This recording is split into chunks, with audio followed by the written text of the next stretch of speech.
Committee of the Whole, Councilor Merkel, Harvey, Davis, Hapworth, Scott, and Varela. In addition, we have Mayor Pangalo,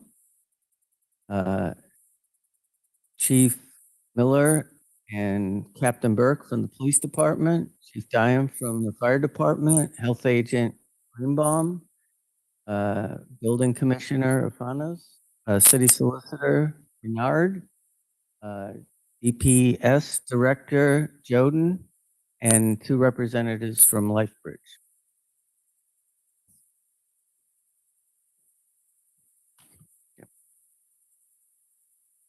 Before turning the beginning of the meeting over to the city staff, I'm going to set some ground rules for tonight's meeting. This will be a safe space for all to express themselves, whether staff, counselors, or members of the public. You may not respect the opinion of the person next to you, but please respect their place here. City staff will lead off the meeting, then the council will weigh in with questions, comments, and then we'll have public testimony. Each person will have 5 seconds to do their public testimony. I'm sorry. Okay, maybe not. We'll start with 1 minute for public testimony for each person, and all public testimony, whether it's from other counselors or for people in the public, needs to be directed to the chair, to me. And if you have a question, questions to department heads or whatever, it's not a dialogue. Okay? Public testimony is the discretion of the chair. And if there's any disruption of the meeting, I'll immediately end the public testimony. So please don't put yourself in the path of others who want to be heard. We will then return to the council for final motions. And please remember that ordinances do not get passed in these committees. I do want to remind people that I have a specific bedtime at 7:59, and we're going to make sure the meeting ends before that. So we're going to start the meeting. I'm going to welcome Mayor Pangalo to the podium, and then we'll have a few people from the city speak.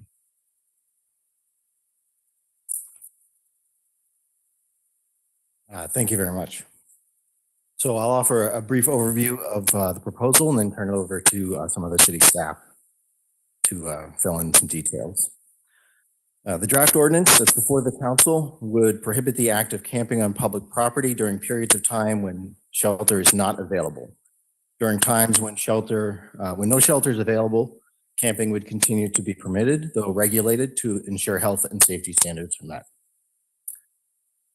Through this ordinance, our hope is to reduce the amount of time that anyone finds himself left out in the elements without any protection. They either have access to shelter, or when they do not, they can sleep outside in accordance with standards established for their own health and well-being. When shelter is available, the city will provide transportation to help people access that shelter and storage to act for their belongings. Those accessing shelter would have the choice about where to go and the ability to access those belongings. Our goal is direct, to get people into housing. This measure comes from a place of deep community care for our most vulnerable neighbors, because we know that every day that an encampment continues is a less healthy and profoundly more dangerous day for its residents than the day before. We should not be okay with letting neighbors sleep on the street. That's why the city has been working for the last few months to try to find additional temporary housing options to help our currently unsheltered residents.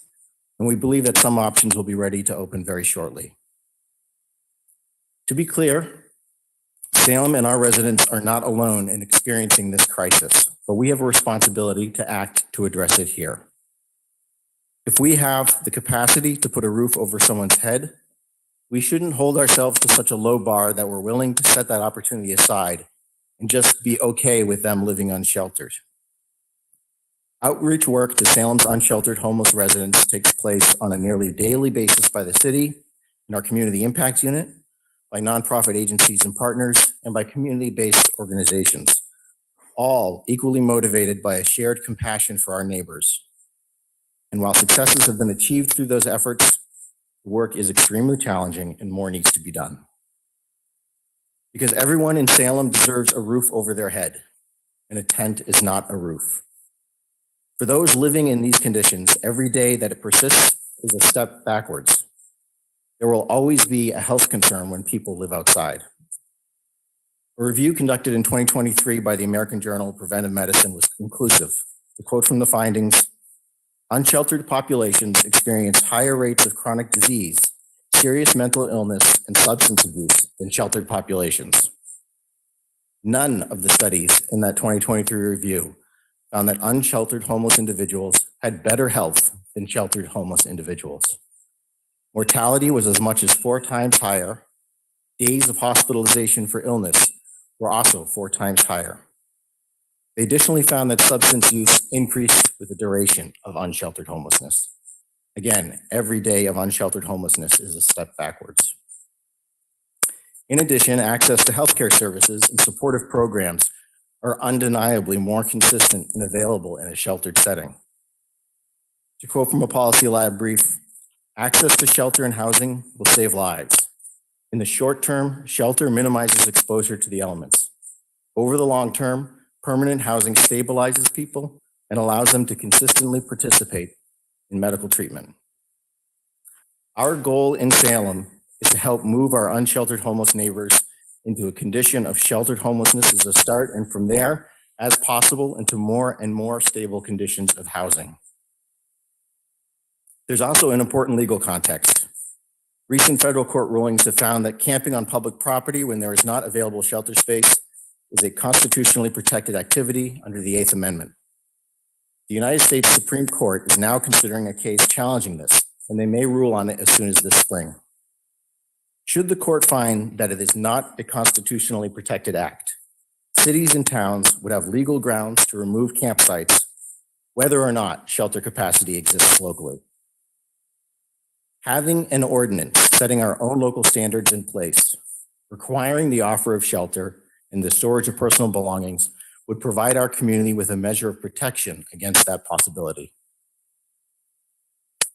The proposed ordinance includes a consideration of potential available shelter and program spaces outside of Salem, but still within the immediate region.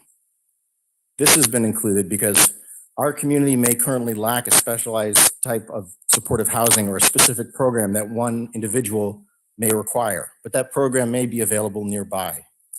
As a city of just 8 square miles, with transportation being provided, we want to make every reasonable effort we can to connect those living outdoors with available opportunities. Ultimately, the best and most enduring solution to homelessness is to provide homes. In the short term, it may be shelter space or low threshold and transitional housing. In the long term, though, it must be through the furtherance of our housing work, both the policy efforts that are underway and the projects that are on the horizon that can create stable housing for the people we all represent. We need the housing for our couple dozen unsheltered homeless and for our sheltered homeless looking for more stability.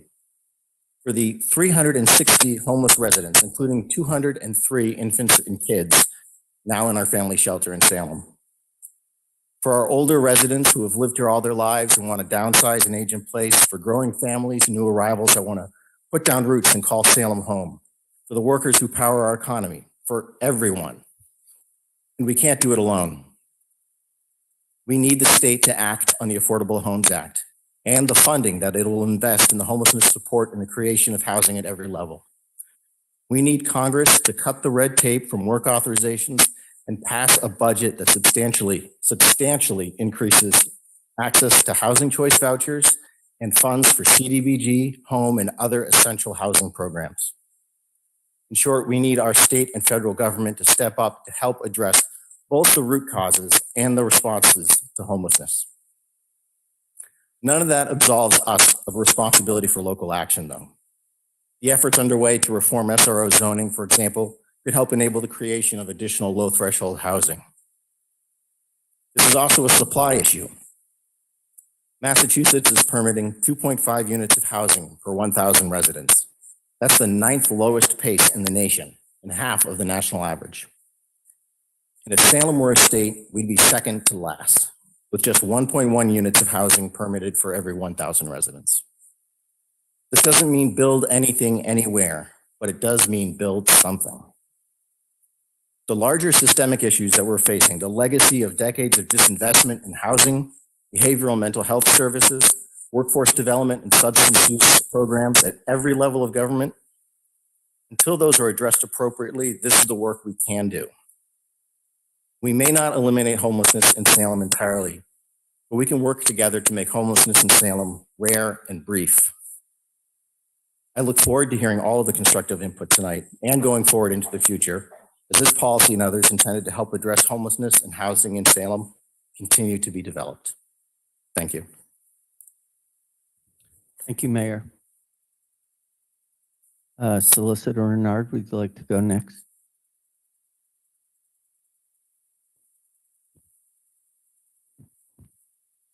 Hear me okay? Yep. Okay. The ordinance that's before the council tonight was mirrored after the Boston ordinance. And the Boston ordinance and this ordinance follow the federal case, the Martin versus Boise case.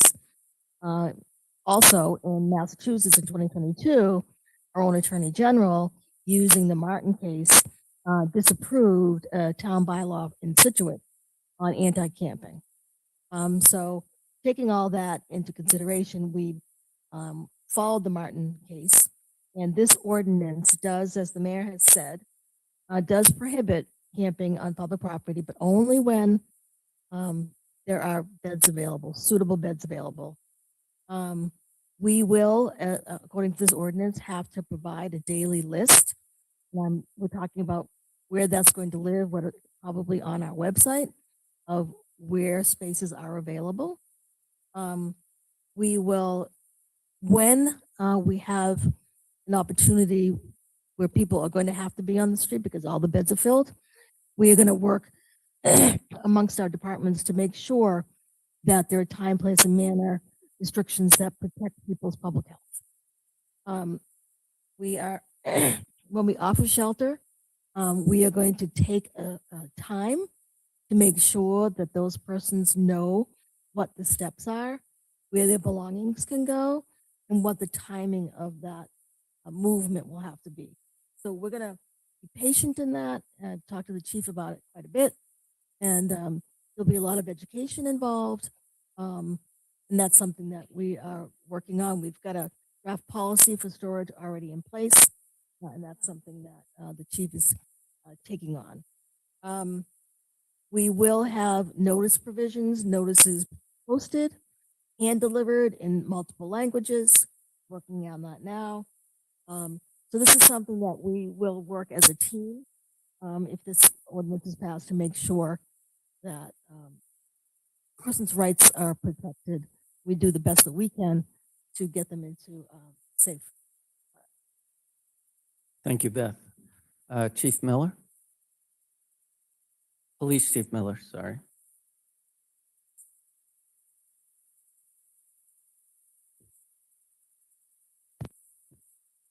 Thank you, Counselor. I think it's worth talking about the way the Salem Police Department approaches homelessness. We have had, long before my tenure, a community impact unit that I'm particularly proud of. Our community impact unit, I like to say, is intended to serve members of our community that are most difficult to serve. And the primary way they have addressed homelessness in Salem is to try to get services for people experiencing homelessness. That sometimes just means a visit and a are you okay? Sometimes it's literally calling around to see if they can find shelter in other communities when shelter isn't available in Salem. I think that comes from a philosophy of seeing people experiencing homelessness as people in crisis, and an acknowledgement that this problem, like many others in our society, is one that we the police can't arrest our way out of. the traditional way of dealing with homelessness, which is to move them along, is not a power that we have anymore. We can ask people to move, but we can't say you got to move. The city solicitor mentioned that federal decision, Martin versus Boise, which really says essentially that if we don't have shelter available, I can't arrest somebody for not having shelter. And I think that that is a very humane decision, sensible decision. And I think that the virtue of this ordinance is that it takes that, not just takes it into account, it adopts it as our way of handling this problem. But there is the reality that the mayor mentioned. People living in homeless encampments will never be healthier than they are today, and their health will decline with each day that they live in that encampment. Furthermore, encampments will grow. So some way to deal with this is very, very important. We tried to examine what Boston did with the Massancassin camp, because that is felt to be largely successful. Boston tried a number of times, but the most recent time, and the reason it was successful, I believe, is because they took a very patient approach. There was an ordinance passed. It did require shelter, as the Martin versus Boise decision requires, but people living in the encampment were given a great deal of time to either take advantage of the shelter that the city was providing or find some other shelter.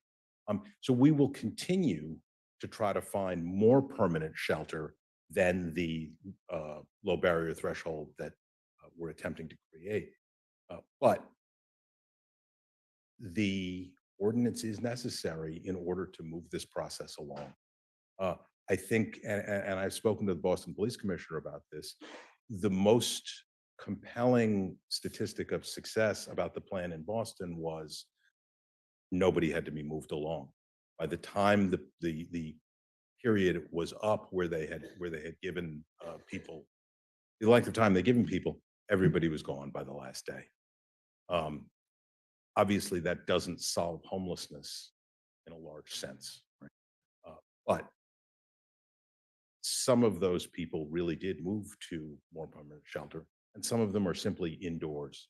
And I don't think that there's any doubt in my mind anyway that indoors is better than out. Thank you. Thank you, Chief. Health Agent Greenbaum?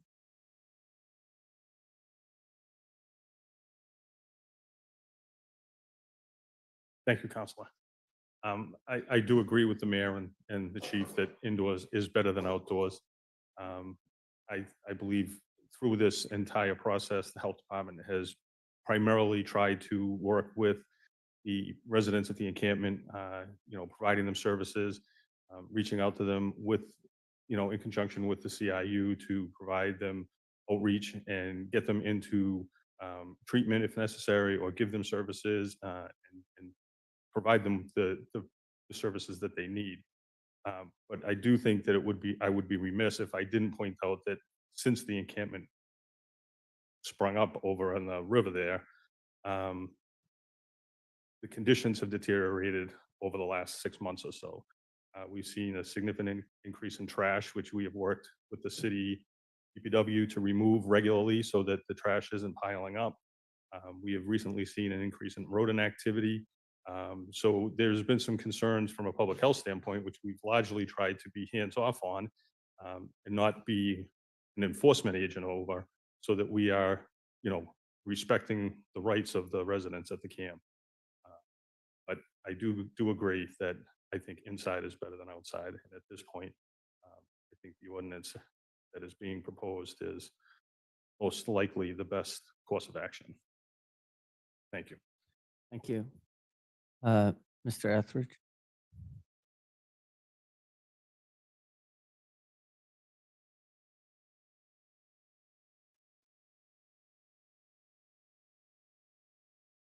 Thank you, Counselor. For those who don't know me, I am Jason Etheridge, the president of LifeBridge North Shore.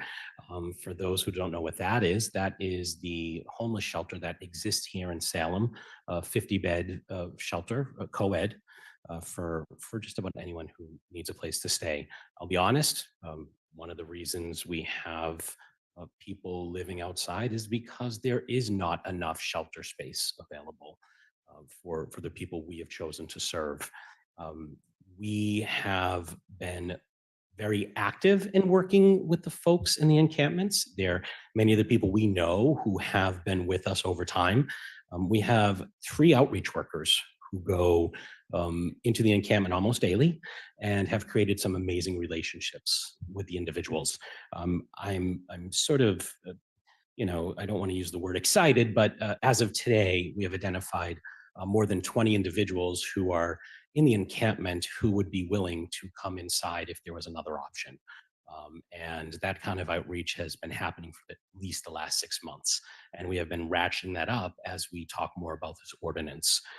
We really believe that homelessness is a community problem that requires a community solution.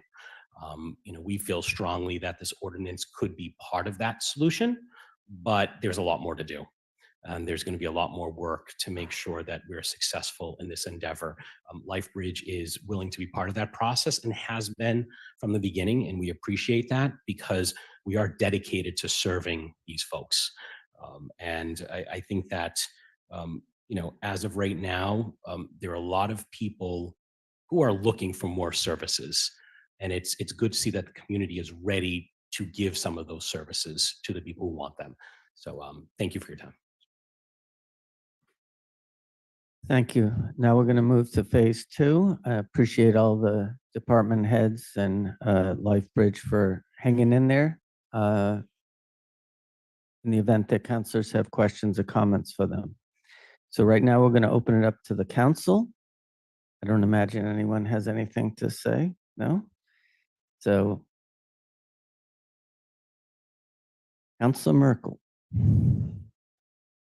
Thank you, Chair Cohen, not being a member of the committee. I know everyone has a lot of questions and feedback, so I'll be brief. I do want to take a minute and thank the city departments and leadership and the Community Impact Unit, LifeBridge, and our other organizations that we've partnered with, and community members, that have been working to assist unhoused folks in the midst of our affordable and transitional housing crisis in finding a path forward for housing. And I just do want to mention, I appreciate the language in this ordinance for the need to provide transportation and accommodating people's belongings. That's important and impactful. What I did want to mention and maybe get some clarity on is some of the language in the purpose section, number 2, where it says that the existence of campsites that shield drug trafficking, human trafficking, weapons, and such. I'm not sure why, what purpose that language serves. It seems to unnecessarily criminalize, and because there's plenty of activity that goes on in apartments and condos and houses. So I would welcome some clarity on why that language exists there. And also, yes, I also thought the language regarding creating conditions for large crowds to congregate. I have trouble understanding that language as well, since large crowds are, can and do gather in Salem regularly in public spaces. So I just wanted to mention some of that language. Thank you. So this ordinance again was modeled after Boston. I can certainly take a look at that, and if that's the will of the council to sort of revise that, make that more appropriate, if that's the will of the body.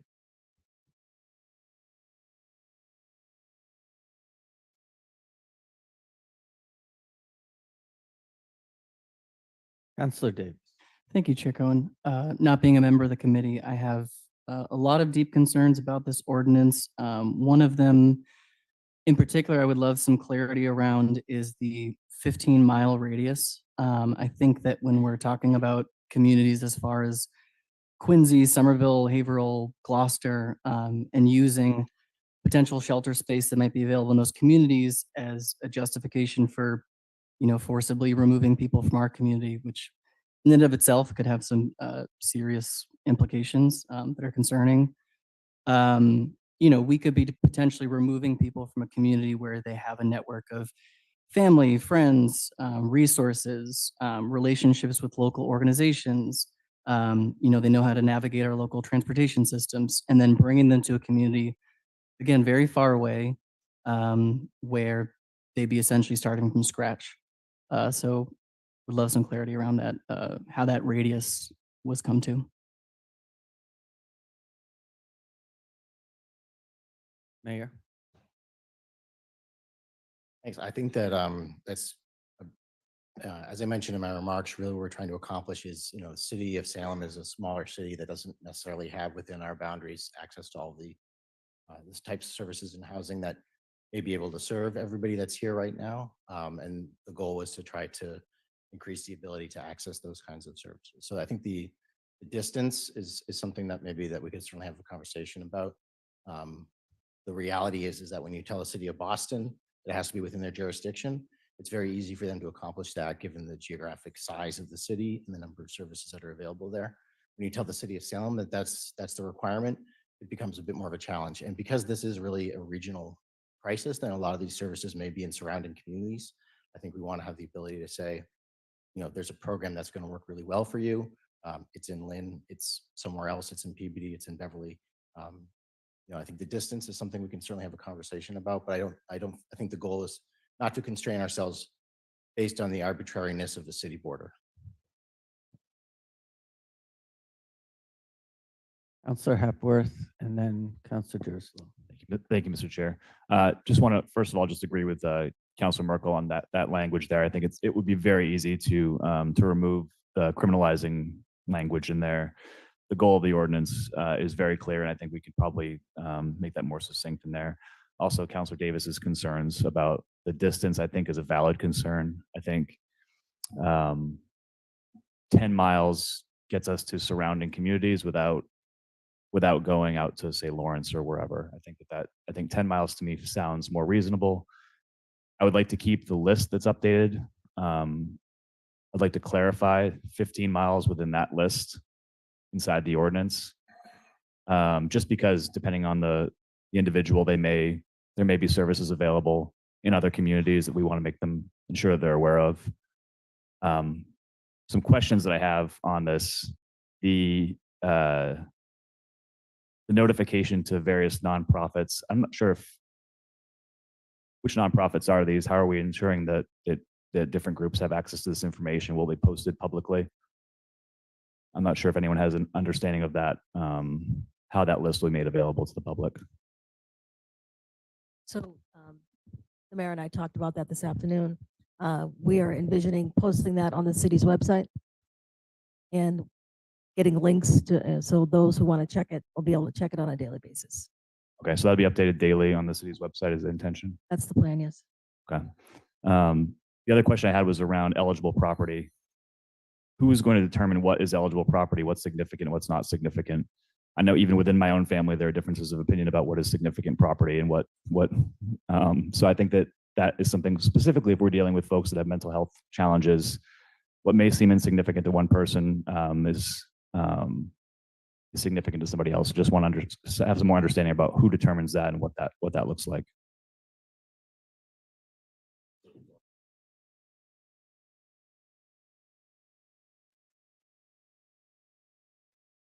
The safeguarding of property would fall to the police department. And again, aping Boston's policy, we envisioned a limit of 4. What was the how many gallons of those containers? We had 72.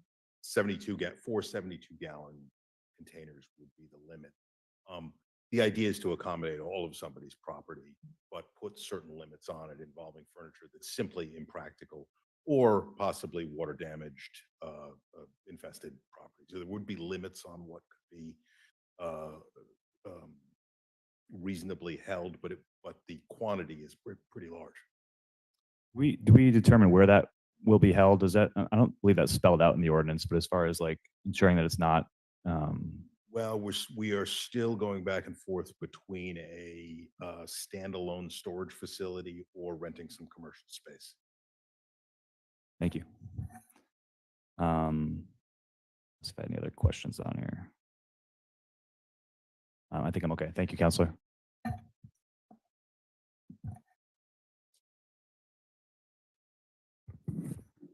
Thank you, Chair. I first want to commend the Salem Police Department, Fire Department, EMS, Health Department, Building Department, and the Community Outreach Liaisons for their diligent work as it pertains to this issue.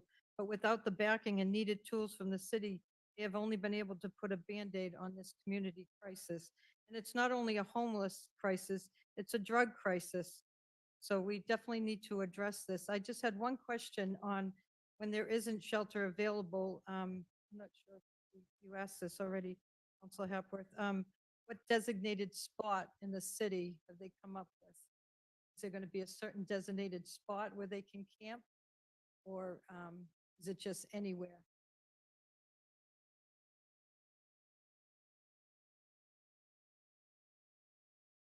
We'll open this up to anyone from the city who wants to answer.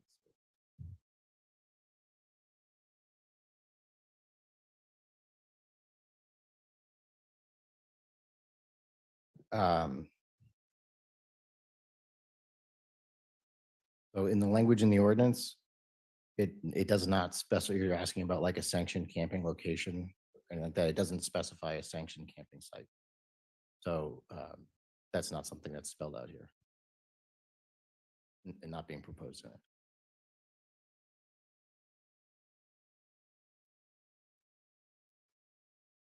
Councilor Prosnewski and then Councilor Watson-Felt. Thank you, Chair Cohen. I guess I'm going to ask the police department this question because I think they probably have a better handle on numbers. And see Captain Burke coming to the podium. Captain Burke, do we have a number of people that are living outside right now? Counselor, it fluctuates a little bit, but if we're talking about that specific campsite, it's probably about 15 to 18 right now, I would say. 15 to 18 campsites? Individuals at that campsite.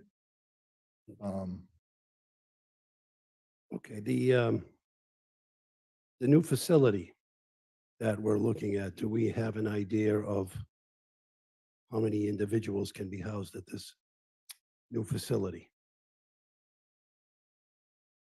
I believe maybe Mr. Etheridge might be better suited to answer that question, sir. Thank you. We're still in the initial phases of this particular facility after touring no less than 25 facilities. And so we're hovering around 40 to 50 at this point in this one facility, with the hopeful of having a secondary facility maybe in the future. So it seems that we have the capacity to house the individuals without putting anybody back out on campsites or outside unsheltered. That would be correct. Okay. Okay, I'll leave maybe some more questions till later, but I do want to tip my hat to the mayor and the city staff for taking on this humanitarian effort to make sure that our less than fortunate people that are unhoused have the ability to go somewhere that's safe, that's healthy, and that's clean, and that offers services so that they can move on in a better direction. Because I think, as was said earlier, the direction that they're going in now is simply downhill. And to support something that is hurting just isn't conscionably right. Thank you. Thank you, Chair. Hot mic. I'd like to start by also expressing my thanks. I think everybody involved here today has, I think, truly good and important and best interest for everybody involved.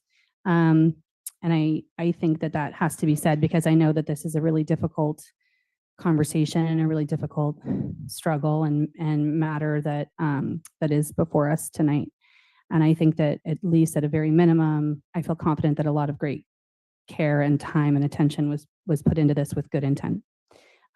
So with that in place, I do have a couple of questions. So first, in comments, I'd like to voice my my support for the comments made by Councilor Merkel with regards to the language and part 2 of the purpose statement. I definitely think that that needs to be revised. As we've said before, our unhoused neighbors are neighbors, and we need to be really mindful about how we talk about folks without causing unintentional harm. I also share concerns about the 15-mile radius, though I also understand the mayor's position with regards to access to services.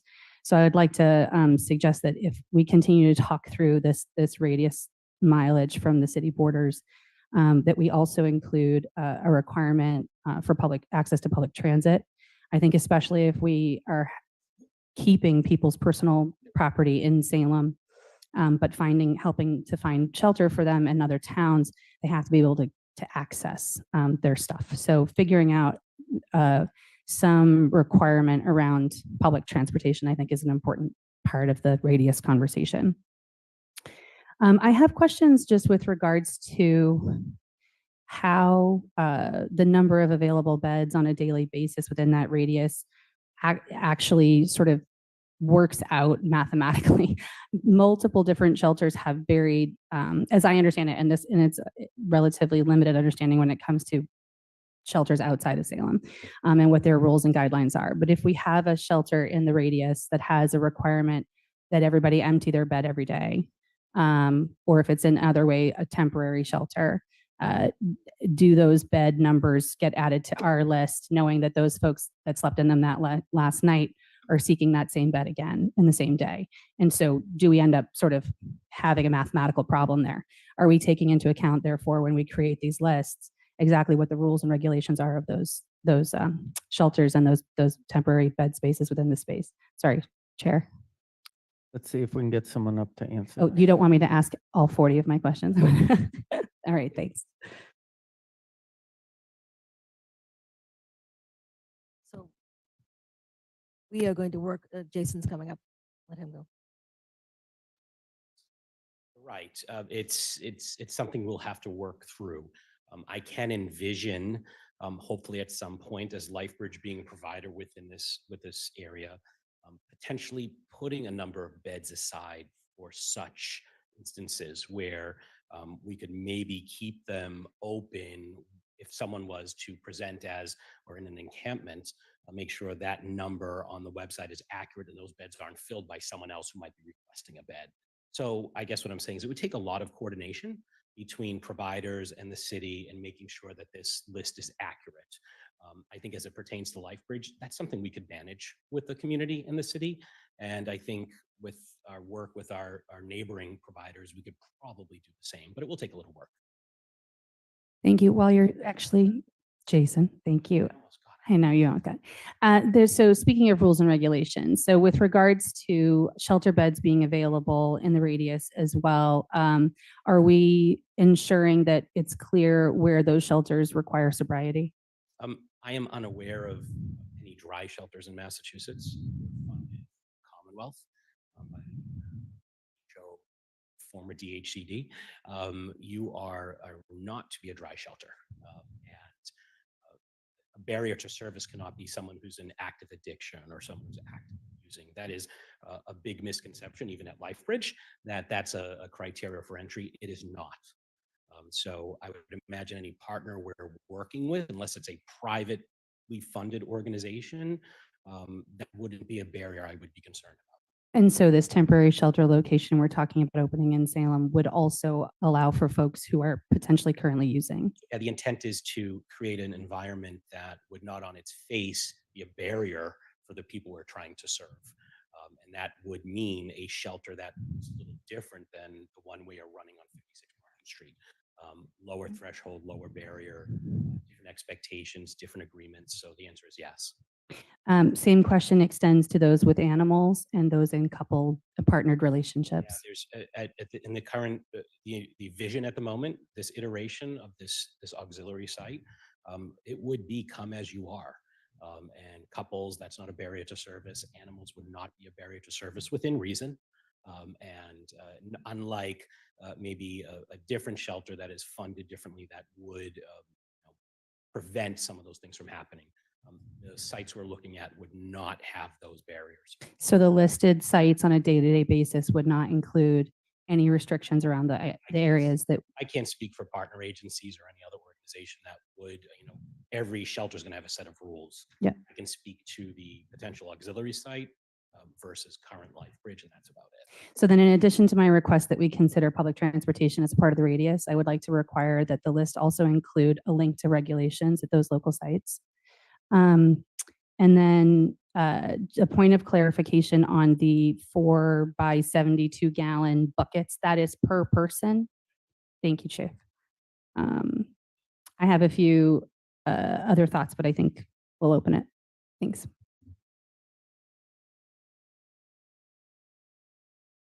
We're going to let everyone have their chance first before we go around.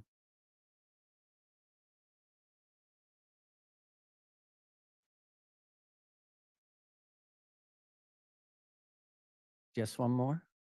You haven't called on anyone else Always yet. say that. I know it's true. And there's I five. did have, I'm sorry, my brain went blank for a second. I did have another thought that I wanted to raise, which was just a suggestion that that daily list of beds that may be available online, perhaps be a live working document, a shared document of some kind that can be actually updated in real time. So you're never concerned around when the last time it was updated. If you can't do a shared site, because I know not everybody has something like Google Docs, then perhaps the date and time of last update. Thank you. Once, twice. Councillor Davis? Thank you, Chair. Not being a member of the committee, first of all, full support to all of the ideas vocalized by Councillor Watson-Felt. One of my other main concerns is the lack of specificity in regards to the language around a period when shelter is available, in that how long is that shelter available? So are we potentially setting people up to bring them to a community, potentially far away, where they would have a shelter bed for one night without any guarantee that they'd have access to that same shelter bed the very next night? And then they'd, their tent wouldn't be there anymore. They'd have all their belongings in their hands or in a, storage facility in Salem. Is there any kind of mechanism to make sure that that doesn't happen, or any kind of ways we're determining, what's reasonable to make sure that that's guaranteed that they'd have that for a reasonable amount of time?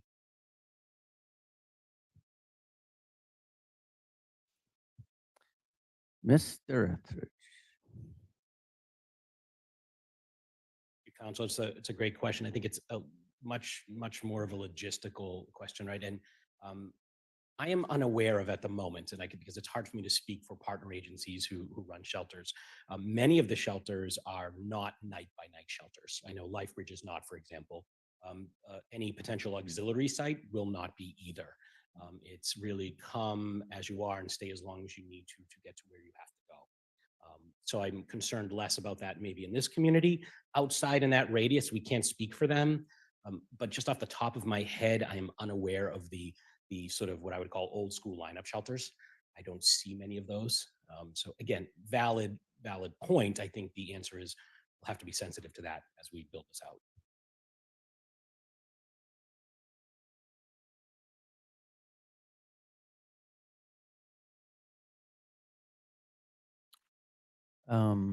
Well, I've got your attention, councilors.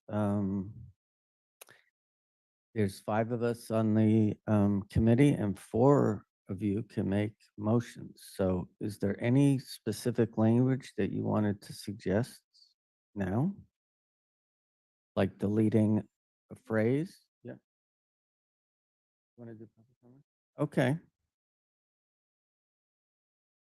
Okay, we're going to phase 3, public comment. And we have 1 million people in Zoom land who want to make a comment.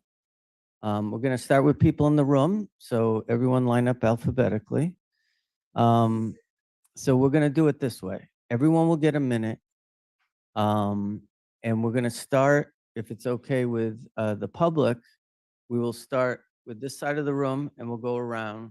So it's kind of orderly. And when you come up, because not everyone heard me in the beginning, it's really important that you understand that just because you think you can be heard in the room doesn't mean that people in Zoom land or SATV can hear you. So like follow me, speak really close to the microphone.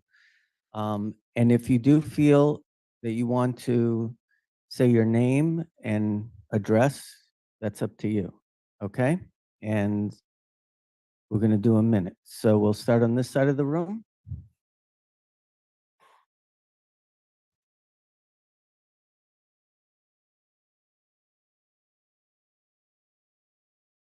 Hi, my name's Laura.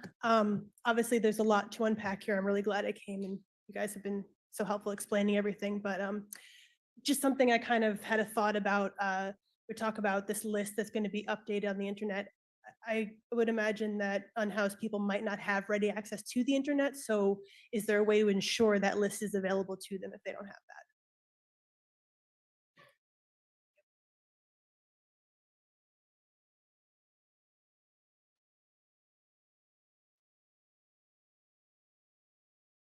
Good evening. My name is Tim Clark, and I manage 4 properties on Derby Street on the South River. I would consider it ground zero for this issue. We have 8 commercial tenants, all of which have been severely impacted by the presence of the encampment in this area. I think it was last October, there was a video that went public of a fight between a man and a woman, and which ended with a man punching the woman several times before he retreated back into his tent. I found that horrifying. It was really sad to see. But it's a classic example of how other people's problems can become ours, and you just don't have a choice. Are you cutting me off, Jeff, or am I not talking loud enough? I'm cutting you off, Mr. Clark. Wow. I'm sorry, that was a minute, but I do want to stress to people, and I think everyone in the council and some of us individually, I know a lot of people address their comments to me or the mayor or the whole council, but everyone, and I know you've submitted comments, but everyone who has more extended comments that hasn't expressed them to us, you're welcome to do so. Thank you, Mr. Clark. Oh, the email is city councilors with 1 L at salem.com.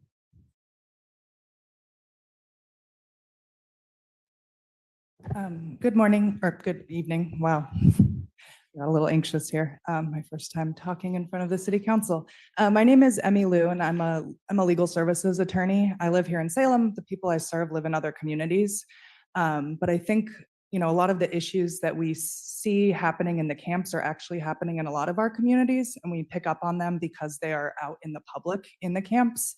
As Councillor Hapworth mentioned earlier, that human trafficking and drug trafficking language is incredibly misplaced, I think, in this ordinance. And I think, as a person who has worked with trafficking survivors, most of my clients have lived in mansions in Wellesley and were domestic workers.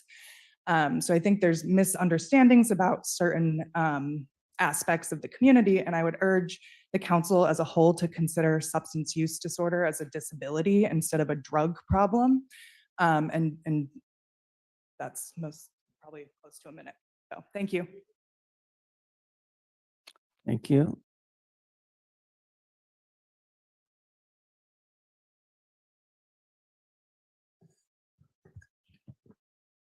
Good evening, Steve Kapantis. Glad that you're reconsidering the 15 miles. It's a long way to go. Anyone know where the most eastern point in our city is and where that would land you? Hull, Mass, Lawrence, west of Woburn, south of Roxbury. But the other thing that hasn't been discussed, when there's a shelter available somewhere, you're going to provide transportation there. How are they getting back to their home? Hasn't been discussed. Are we just going to move them and see you later, one-way ticket? I think that needs to be considered. Second, 1 minute. So the mayor, city department heads, and this council is going to make a decision for these people without giving them more than 1 minute. And if you have additional comments, email us. Yeah, because my laptop really does well in a tent with the Wi-Fi. You need to have meaningful conversations with these people who are our neighbors, why they're not staying in shelters. There's legitimate reasons they're not. Thank you, and Mr. why they're Capanis. not taking the resources Thank you, that Mr. they need. Thank you, Mr. Capanis. You're welcome, Jeff. And I'll be done pretty soon, yeah, in about 15 seconds. No, I'm not done, and I'm going to continue to speak. Okay? We have a lot of people that want to speak. and we That's wanna give good. Everyone a And chance. there's a lot of Not time everyone- left in this day. Not everyone has the same Now, opportunity. how many of you You have will not speak. experienced homelessness? You will not speak over. How many of you Not- have experienced homelessness?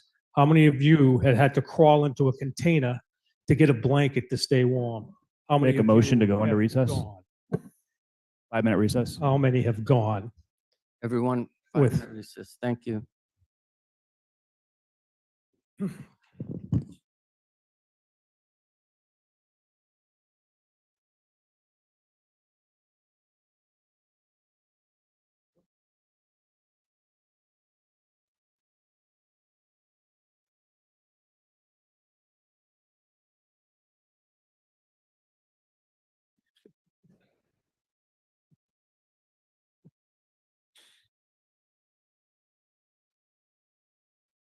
Thank you, Mr. Capanis. Okay, I'm going to extend, we do have a lot of people.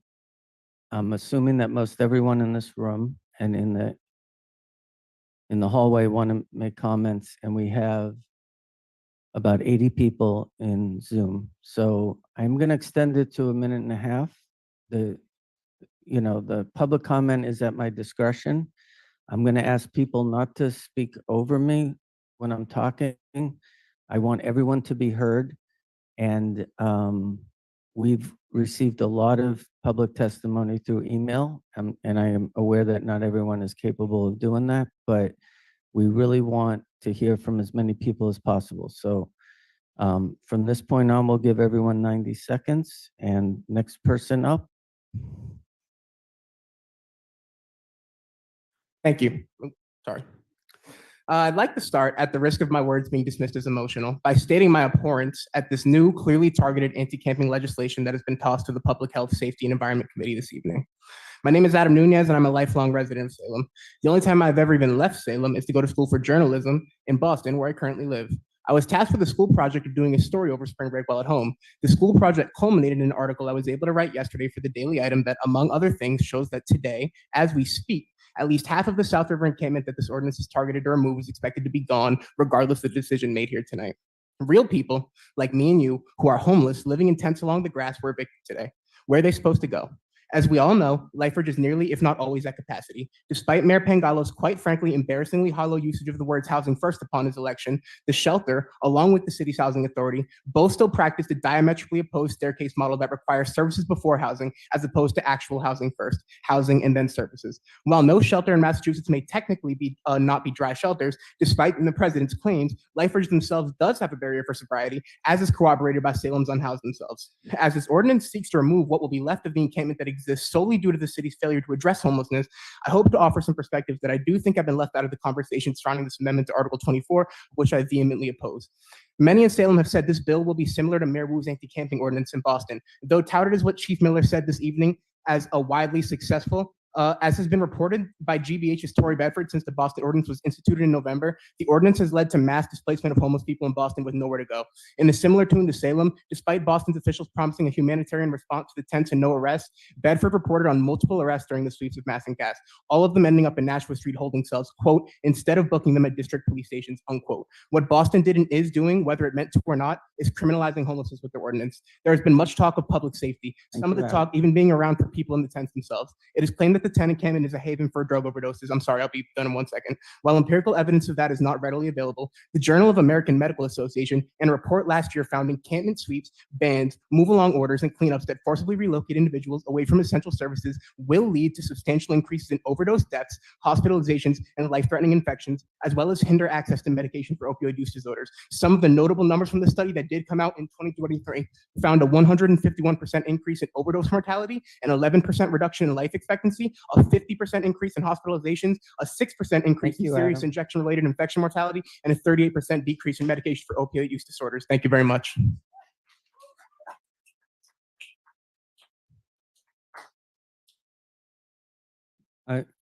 Before you go, I really want to be clear here. The public testimony is at the discretion of the chair. I want everyone to be heard. Some people may repeat what other people are saying. If you can avoid that, great. But just talking over the council, we're here to listen to people, and we want everyone to be able to express themselves. And, you know, I understand people have a lot to say, but we just want to make sure that everyone who wants to be able to speak, not everyone can stay up all night, is able to speak. Thank you. Yeah, that's exactly right. You know, you're here to listen to us, and I want to remind you all of that you're here for us, including the unhoused people living in the South River encampment, people who we know and are advocating for, and people who call Salem home, not established by an arbitrary border. Also remember that consideration of this amendment should not include preconceived notions of what leads one to become unhoused, but rather how best to help our most vulnerable community members in their time of need. You will hear a joint statement read by a diverse group of concerned residents brought together through seeing there was not adequate support for the unhoused population. Our voluntary work involves building partnerships with the unhoused and other parties to work with each other to find real solutions to housing issues in our city. We do not believe this ordinance is a real solution, but instead one created to manufacture a crime that the unhoused can be found guilty of. It will displace people from their jobs and support systems, impose significant barriers to obtaining medication, and put an already vulnerable population in significantly more danger. All evidence, as we'll discuss, shows camping bans and criminalization do not resolve the crisis or the circumstances which lead people to become unhoused. Thank you.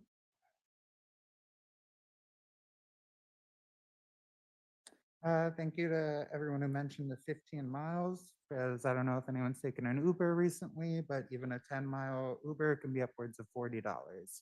So that adds up very quickly. I heard a lot mentioned about housing from the mayor earlier. Don't see anything about housing in this new ordinance bill, so I don't see how any of that was relevant. As far as the community impact unit goes, I'm not sure, but you might want to manage that better because I've heard nothing but bad things. And as far as the trash goes, there are probably 30 bags of trash waiting where they said they would be picked up by DPW, still not picked up by DPW. I don't understand how the no camping ordinance is going to solve any of these problems or talking about it like this. So I think we should be focusing on everything that was mentioned by everyone earlier that isn't this no camping ordinance. Thank you.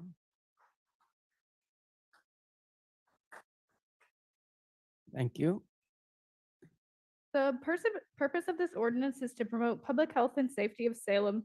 A wording like this fails to take into account the dangerous and unsafe conditions of trying to survive outdoors without shelter. If the shelter system worked regularly as intended, we would not have encampments. The biggest threat to public safety is overdose deaths. Overdose deaths decrease when people live in groups and also makes it easier for emergency services to find people during an emergency. This ordinance will police residents and result in harm and potentially preventable death. If we want to actually implement public health approaches to homelessness and substance use, we should provide truly low threshold housing decoupled from shelter and sobriety, community-based harm reduction, including overdose prevention centers, and evidence-based voluntary treatment on demand. This criminalization has been tried before and proven ineffective in other cities like Beverly, Boston, and Denver. Without addressing the underlying issues throughout the shelter system, this amendment questions whether the unhoused have a right to self-determination or access to trash collection or even public restrooms. Thank you. Thank you. Hi, Chris Attorney, 20 Endicott Street. With the expectation to clean your campsite within 48 hours, the amendment states that during a period when shelter is unavailable, it is unlawful for any person to camp upon private property for more than 48 hours unless zoned for commercial recreational purpose. This is under no certain terms a policy that allows for the sweeping of campsites and the seizing of property of unhomed people. The provision of 48 hours to clean up a campsite is particularly engages, especially considering the amendment stipulates that there must be an offer to drop someone off at a shelter likely several miles from their campsite. How will they get back to clean it up? The solution to the health hazard of homelessness is not to ban tents, which creates even more dangerous conditions when people are forced to brave the elements with no shelter, but to provide adequate housing. Thank you. Thank you, Mr. Fuccione. Currently, the cost of living in Salem is extreme and unrealistic for many residents. To quote the Housing MA Salem report, in Salem, 20% of households are low income. And with this, roughly 35% of housed Salem residents are cost burdened, according to the Salem Government Housing Needs Assessment. This can be traced back to stagnant wages coinciding with dramatically increased rents and mortgages. According to the World Population Review, the average yearly income is roughly $59,000 in Salem. Current average rents are sitting around $2,800 according to Rent Cafe. It's frankly ridiculous to expect the average working class, or God forbid, poor Salem resident to not be significantly burdened by housing costs. When housing is unreliable, wages stagnant, and the prospect of extreme poverty itself becoming criminalized, as with this bill, the lives of Salem residents are put at risk. With this level of housing insecurity in our town, anti-homeless policies like the one proposed will have lasting effects, not just on those currently unsheltered, but all of us and our low-income neighbors. No one in this room is immune to homelessness. Many are a paycheck away from the encampment you seek to criminalize. Thank you. Hello. This ordinance allows not just fines, but arrests. General Law Part 1 GLC 40S21 mentioned in the ordinance that it allows for fines up to $300. And General Law Part 1 GLC 272 S59 allows for making arrests without a warrant. The enforcement of this ordinance is extremely vague, and it can result in jail time or fines simply for the crime of having nowhere to go. If people do not have money for housing, how do you expect them to pay a $300 fine? And I've seen you sit up here and roll your eyes while people are talking. Instead of that, maybe you should look people in the eyes when you tell them that they are no longer welcome in Salem. Thank you.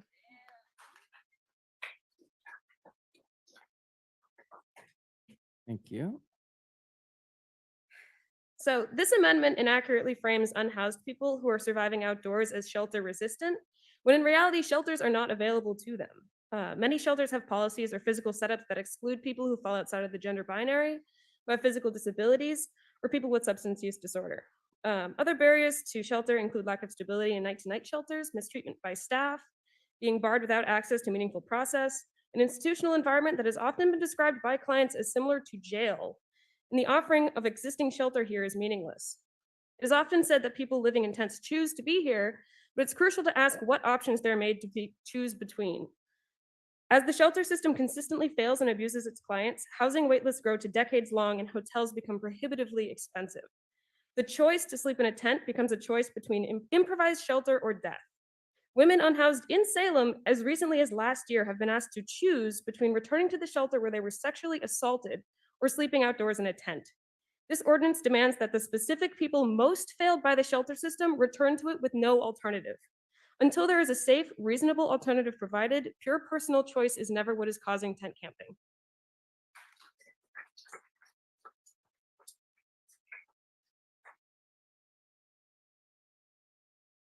I'm going to talk about the storage of property. The clause seems okay at first glance, but it's not. Storage is a major issue for members of the unhoused community, especially those living in shelters who often have a limit for how many belongings they're allowed to own. And this clause only applies to what someone can clean up within 48 hours, which is a small amount of time to clean up and coordinate a move when you have no money to do that. And then you're potentially 15 miles away from all your stuff. So, I mean, no one wants to be 15 miles away from their stuff and you have no and then also, yeah, this provision of sending someone 15 miles just expects them to make frequent trips back and forth to Salem without any means of doing so, and also means of transporting their property when it isn't something they can just carry on public transportation. Thanks.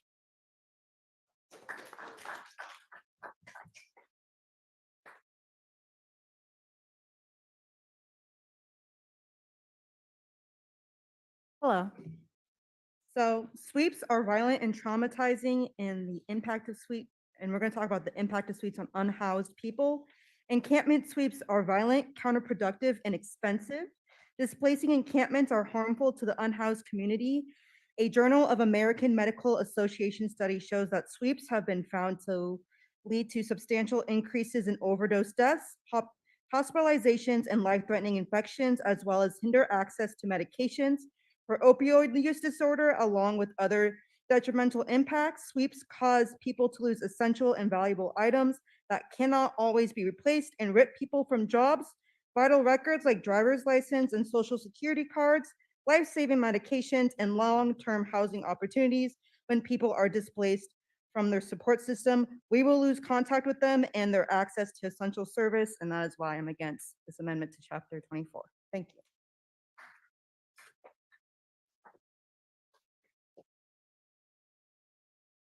Hello.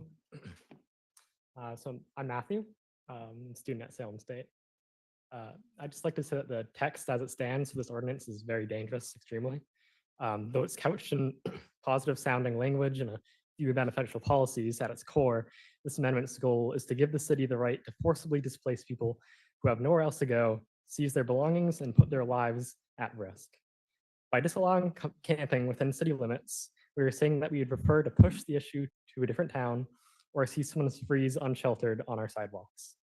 As citizens, we should be outraged that the City Hall would consider passing such an unreasonable amendment and would risk the lives of our most valuable, vulnerable neighbors. So I find them valuable as well. This amendment cannot be allowed to pass until the voices of those affected by it have been taken into consideration and a new path forward has been found. I just encourage everyone here and just around the community of Salem that we should view our neighbors with humility and compassion, and that we're not all above each other.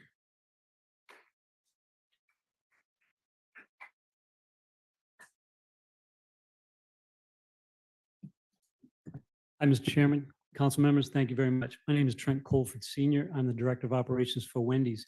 I've been in and out of this Salem Wendy's for almost 20 years now. So, and I want to commend the police and the Board of Health for helping us in the community, individuals who try to solve this very difficult situation. This ordinance, I think, although it has some opportunities maybe to be a little bit better, a little sharper, I think it does. It's very humanitarian. It's trying to get a a situation that's extremely difficult for people, and we're trying to solve that problem. Now, obviously, as Wendy's, we're on Lafayette Street. We're right where this whole situation's happening. And for us, it's really a safety thing, and I think the police have talked a lot about that. But I do appreciate the help that they've given, and I would continue to support the council in looking at this ordinance and how do you make this work. It's really about finding people homes and how do we make that happen. So we're here to help. We like to support the best we possibly can, and we thank you for your time. Thank you. Thank you. Before we continue, just logistically, there's a lot of people in the hallway, I'm going to call it. So before we move, sorry, Ellen, to this side of the room, if there's some order in the hallway, step up and make your comments.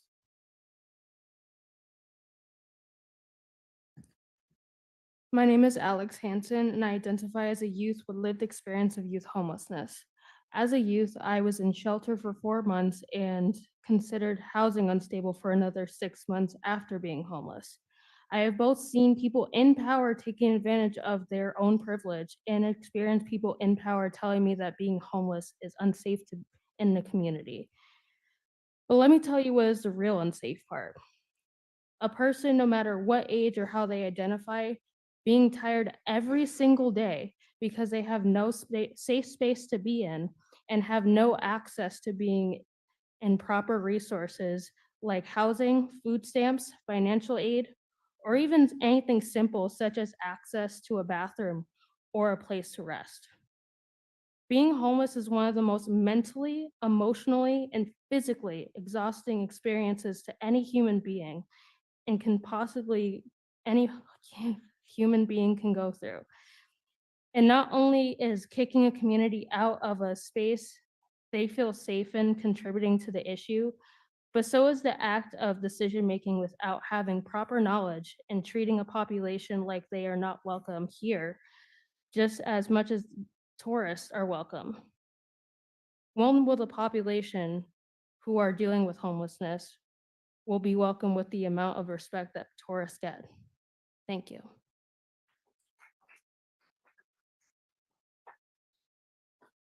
Thank you, Alex. Alphonse Wright, 12 Hancock Street. I think you all know me as the chair of the Human Rights Coalition here in Salem. We failed. As a nation, as a state, as a city, as a community, we have failed because we are here. This goes to not providing enough services. This goes to fighting against when services try to expand. This goes to fighting when services aren't perfect enough. There is no perfect solution. We have to take incremental action. And I don't care if it's in your damn backyard. I really don't. Because we do not have the right to shove people out of this community because they're an eyesore. Now, I understand that we need to make incremental solutions. This ordinance, it's close, but it's not it. As people have said before, we need housing first, not criminality.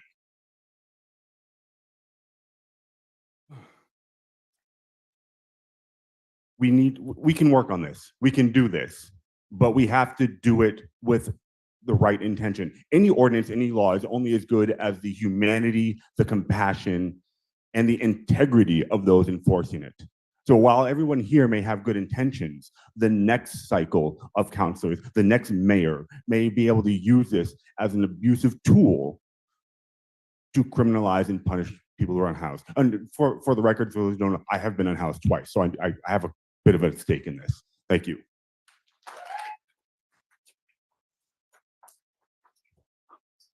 Thank you, Alphonse. Hi, my name is Rebecca Dos Santos. I'm the general manager at the Wendy's. My biggest concern is about safety. Not to mention the safety of the encampment, but also the safety of the people in Salem, the people that come in there every day, and my employees. I've had employees quit. I've had employees witness drug overdoses in the bathrooms. I have had employees pick up needles. It's too much. It's just too much. It's too dangerous.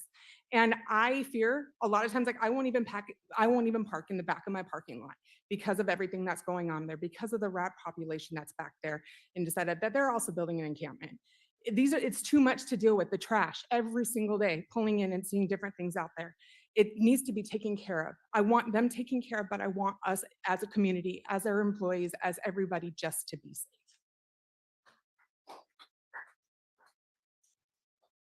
Thank you, Rebecca.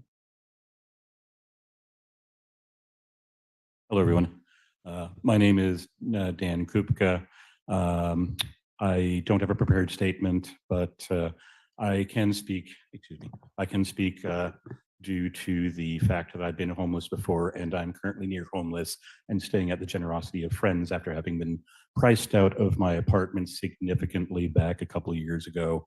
I'm grateful to them and I'm grateful to the community that has helped me continue to be a part of this community. And I continue to like to be a part of this community. I am privileged to be a part of this community in the sense that I have the relationships I do. It should not matter if you do have a relationship or not. As a human being, how do you solve the housing crisis? You build more homes. You give services to the people who need to and guide them toward that. You give them an incentive to be able to better themselves. And I am lucky enough with my privileges to be able to maintain myself here. And I would like to give that, I would like to extend that to those who are not as fortunate as I am. And please don't criminalize people being homeless. I could have been that statistic. But again, luck and privilege came into play for me. We need to extend ourselves to them and to try to make it better. And yes, I get the unsafety bit. We need to mitigate that. However, we do that through extending help to the people that need it. So that's my not prepared statement, but thank you.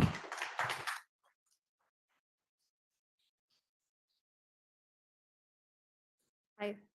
I'd like for folks to consider the very real possibility that you find yourself without shelter in Salem for any reason. As soon as you find yourself in this situation, if there's a bed within 15 miles of the city, any attempt to protect yourself from weather, regardless of the season or the danger, will make you subject to this ordinance. Many people in Salem are really just one eviction notice away from being in this very situation. The poverty rate in Salem is nearly 14%, and Salem's median household and individual income is 18 and 9% less than the state average, respectively. But despite statistics that demonstrate the rate at which folks are financially struggling in Salem, rent is 170% more than the national average. The weight of this housing crisis is being felt across our community, not just the currently unsheltered population. If you find yourself evicted and then add the risk of displacement up to 15 miles away, loss of community, belongings, and potential fines or arrest threats, when you're already living in poverty, I would ask you if you still support this ordinance that's being discussed today.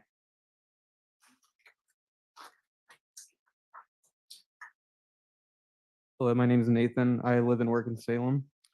The way the residents have been profiled as criminal in the language of this ordinance is, I think, emblematic of the intentions of this ordinance to criminalize our neighbors as an excuse to ship them off out of sight without any thought of providing services, resources, or even a way to return home from where they live and work.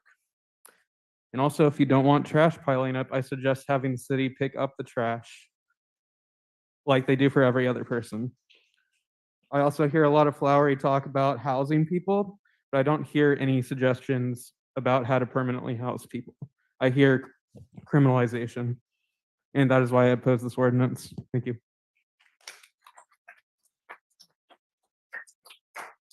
Hi, my name is Haley Small. I'm a former Salem Public Schools teacher, and I currently work at Essex Agricultural School with many Salem students attending.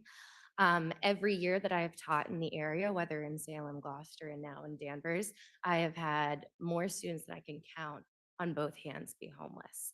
And sheltering does not ensure stability that we are looking to give these folks.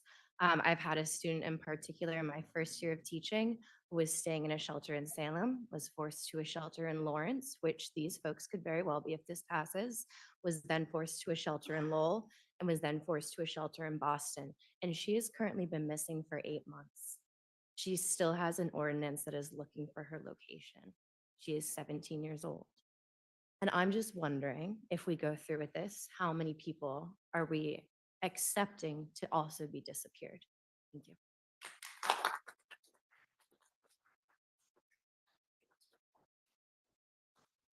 Hi, I am a resident of Ward 3. In addition to the very wonderful comments that we've heard tonight, very powerful testimony, I wanted to add some additional questions for this council to consider before you take action on this ordinance. Prior to advancing an ordinance that creates a process for clearance, was consideration given to a managed encampment approach where sanitation and other services could be offered? What outreach was done to the encampment in crafting this ordinance? There's a statement written by a Shannon Donovan, who's a resident of the encampment, that was quoted in the Salem News, which suggests that people there are open to working with the city on the conditions there. How was the threshold of 24 hours to claim property established? Is that realistic? And a significant piece that a lot of people have touched on is the connection to long-term housing resources in this community, which the mayor acknowledged is still in process. Shelter can connect people with necessary services, but shelter is not a long-term solution. I know that the city is working on that, but while we are trying to transition people out of homeless, why are we trying to pass this ordinance now while that alternative is not immediately available? And then lastly, could we get clarity on how the Supreme Court hearing on Boise v. Martin creates an urgency for action? This is the same body that would be in a place to consider an ordinance at that time, so I'm not really clear of that connection. I recognize that there are valid concerns that people are trying to address in this ordinance, and I worry that we're taking critical steps out of order. We've seen other communities have successes and failures when it comes to municipal response to people experiencing homelessness, and we can avoid approaches like clearance, which create deeper harm and mistrust between people living in encampments and the services that might be helpful to them and the city. Thank you. Hi, my name is Lydia. We're talking about this as if the Life Bridge expansion has already been funded and approved and built, and like those beds already exist, and they frankly don't. And this council could be helping more with that and working more on that. There's other things this council could be doing that could more directly address the root issue. Frankly, there's a ton of logistical problems with how this ordinance is currently written that has been brought up by everyone in this room. I won't repeat them. This is a body who is very deliberative and does its research and should be doing that when you're putting together any ordinance. So I don't understand why we're spending this time working on something that is being clearly like rushed, right? Like there shouldn't be this many issues when it's being brought to this group, when we have other things in front of this council that have taken forever to get any momentum and are a lot more research. And we're talking about them like they already have happened and that they'll solve this problem. So it really doesn't make sense to me. And I really hope that this council will focus on the other things on their plate that we all agree would actually address this problem better. I don't know why we're talking about this, frankly. Thank you.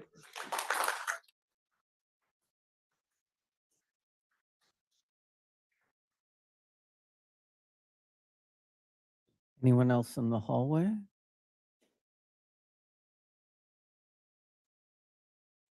Okay. No? This side of the room. I am here to urge you not to pass the camping ban. We're living through a housing shortage like nothing we've seen in our lifetimes, which has led to more people than ever living outdoors. It's understandable that we don't know the best course of action, but that doesn't mean we should jump to a solution we know is inhumane. Separating people from routines, belongings, and friends and acquaintances that give their lives predictability when they're already living in a precarious situation is cruel. Ultimately, we'll need multiple solutions, including emergency shelter, supportive housing, and deeply affordable housing. A sanctioned camping area would buy us time to work on permanent solutions.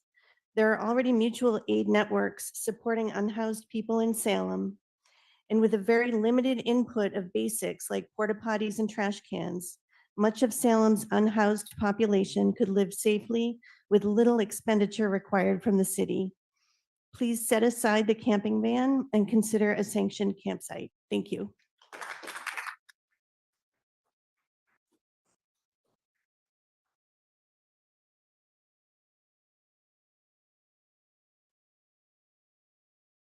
Hey, everyone. My name is Fari Shakur, and I'm a Salem resident and a licensed clinical social worker who works with those living with PTSD and complex trauma. I have seen firsthand the irreversibly damaging and traumatizing effects of taking people out of their community and trying to force people into a broken shelter system. This is a much larger systemic issue. I regularly work with people who choose to stay outside in the freezing cold because it is safer every single time that a bed was offered to them. Removing the encampment is actively signing people up to further harm. I believe my government officials are here to serve the people, all of the people, not just the ones deemed worthy enough because of money or privilege or access to health and mental health services. I say this as someone who does hold privilege and power as a provider and a house person in Salem. I couldn't stand back and not say anything because that goes against my professional values. I wonder, as you hear people speak, if it is in line with your values. The way that I hold hope is to stay trusting that maybe the ordinance exists as it is because those creating it don't know how this is further traumatizing and endangering our neighbors, your constituents. But I ask you to listen to the people, especially those with experiences of homelessness. Really listen. I trust that you are in the positions that you are in because you want to look out for all of your constituents. It is obvious to everyone here that work needs to be done to keep all of your residents safe, but this is not the answer. I am hearing very real solutions proposed today. Thank you all.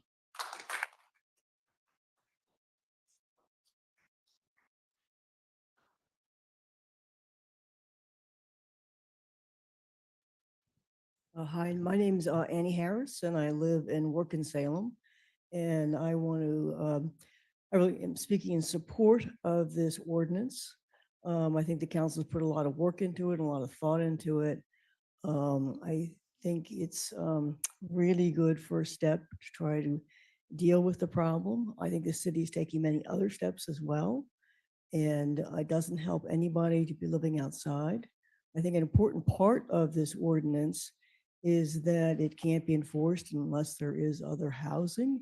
And what this ordinance is doing is pushing forward that other housing. I know that LifeBridge has been working very hard and is coming up, as I think Jason said, they've been looking at a number of sites, and I think they're very close in at least 1 or 2 sites that would provide quite a bit of housing, emergency housing, and that is great. And that's really been pushed along by this work on the ordinance. So I'm very much in support of it. And I think we do nobody any favors to not try to keep pushing forward with the housing and not trying to get people sheltered. And even the people that are objecting to this ordinance, are really saying we want more housing. And this helps push that forward. As far as some of the permanent housing, I know the city is working very hard on a lot of much more affordable permanent housing. It's difficult because of interest rates and difficulty of financing, but I think the city is really pushing forward, and you're going to see a lot more of that in the next couple of years. So I really applaud the council for considering this piece of this bill and hope that you pass it. Thank you.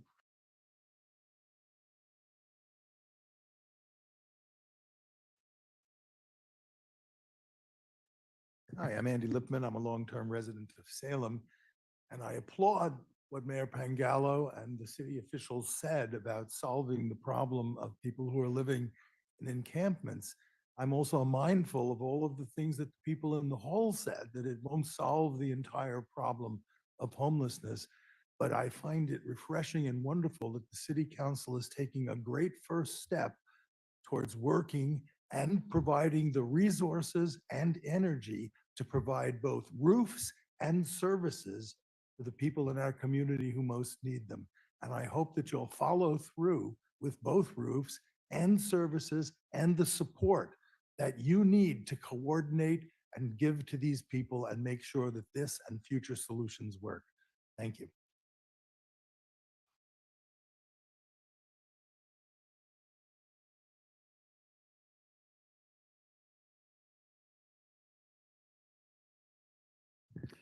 Rinus Oosthoek, Salem Chamber of Commerce, 265 Essex Street. We first of all want to thank the city and all its departments and the people that are working to provide assistance, advice, and possible solutions to our fellow Salemites who are in the encampment. The Salem Chamber and the Salem Chamber membership has and have been supportive of the ultimate goal, and that is essentially getting people out of homelessness. through making donations, providing meals, supporting nonprofits, including LifeBridge, with funds to do so. But a new strategy and tools are needed. The South River encampment significantly affects the surrounding neighborhood, local businesses, their employees, and tourists.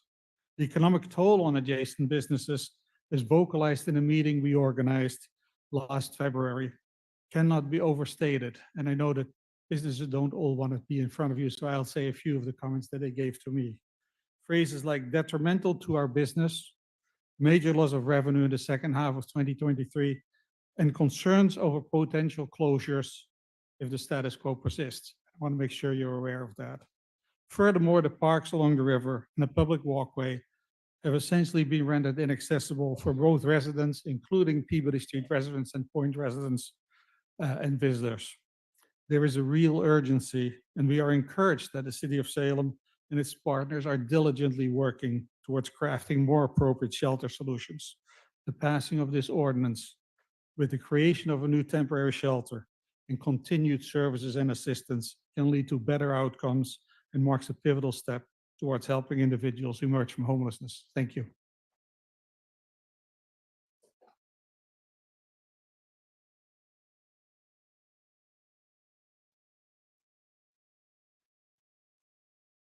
Before we reach out to the Zoom, anyone in the room of the hallway have comments that hasn't said anything?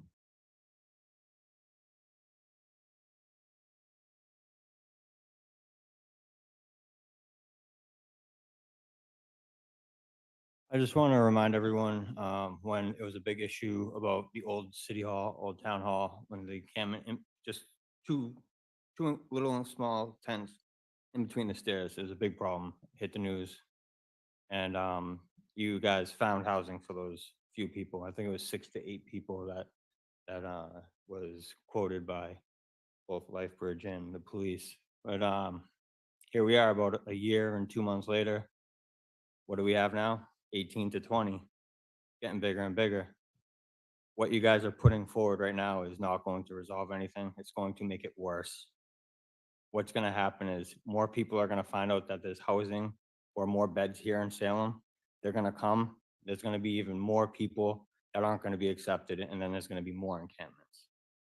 It's not going to resolve anything. It didn't resolve anything with the old town hall. You can't criminalize people for being in on public property. My argument, I know it's already Supreme Court ruling, even if they have an option for housing, it's still public.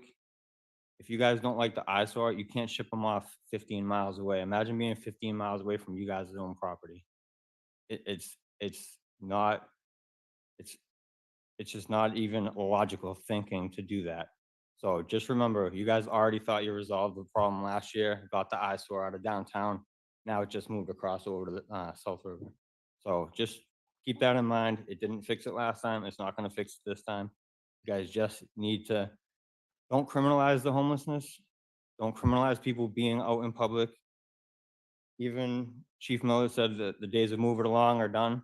That's false, because even after he said that, when we had the meeting down on Bridge Street last year, I've recorded many people being told to move along because they were eating on Essex Street, told to move along just for being in public.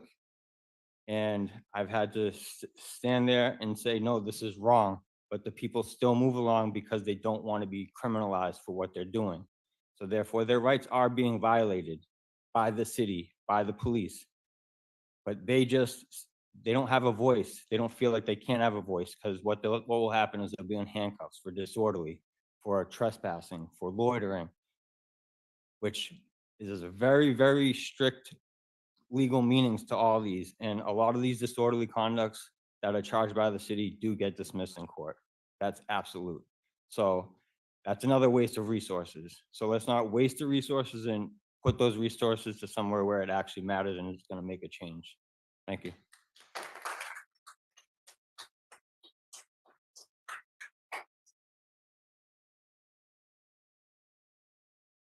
My name is Skylar Ward. I'm on Forest Avenue, part of Solidarity Rising. We need to address the root cause of what is perceived as problems instead of trying to provide criminalization to our failures of society. we as a society can come up with creative solutions to address those causal problems or cause to perceived problems. And sadly, I don't think this ordinance addresses the root cause of these issues. We're not taking a holistic approach to what we perceive as problems within our society and creating ordinances to punish people or to take them off whatever property that they might have, or to fine them when they do not have money, or to criminalize them when that affects the rest of their lives. Once you have a rap sheet, you think it's easy to get a job, maybe get a housing. It's not. Makes it nearly impossible. A lot of these people are not really wanting to work with the police, not wanting to go into the shelter, and they have their own reasons, and we need to respect those reasons as well. But we can also, as a society, show up for these individuals and provide them with all the services that they need to have equity within our society. And as members of society, we are able to make that decision to help our fellow people in our society instead of leaving them behind. And I think a more holistic approach is necessary. Thank you.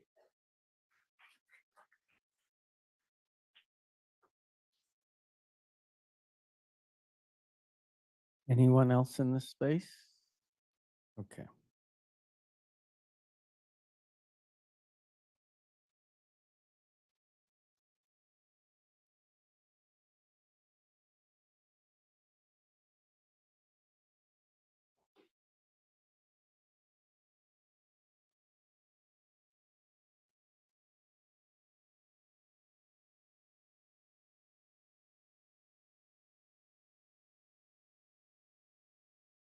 Okay, let's see if I can figure this out. Thank you, Councilor Varela. Don't have that many people in the audience, so let's see what we can do.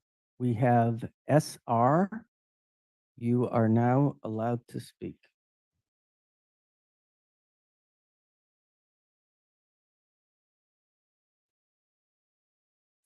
SR?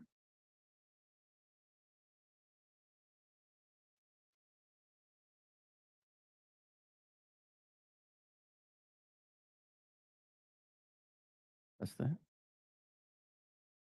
You just have to unmute yourself, SR.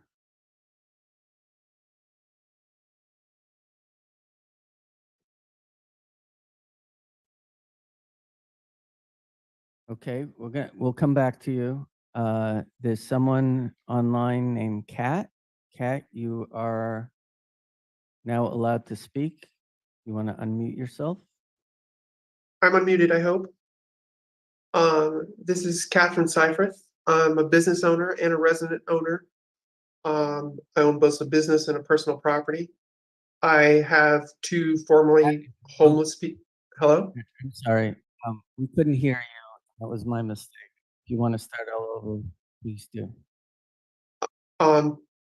This is Catherine Seifert. I'm a homeowner and a business owner and an employee in Salem. I'm not a member of the Chamber of Commerce. So that's specifically because that sort of statement does not represent me. And I hope it doesn't represent Salem either. We moved here hoping that it represented the better things in humanity, and othering anyone, especially the homeless, is othering anyone. I'm a trans person, I'm queer.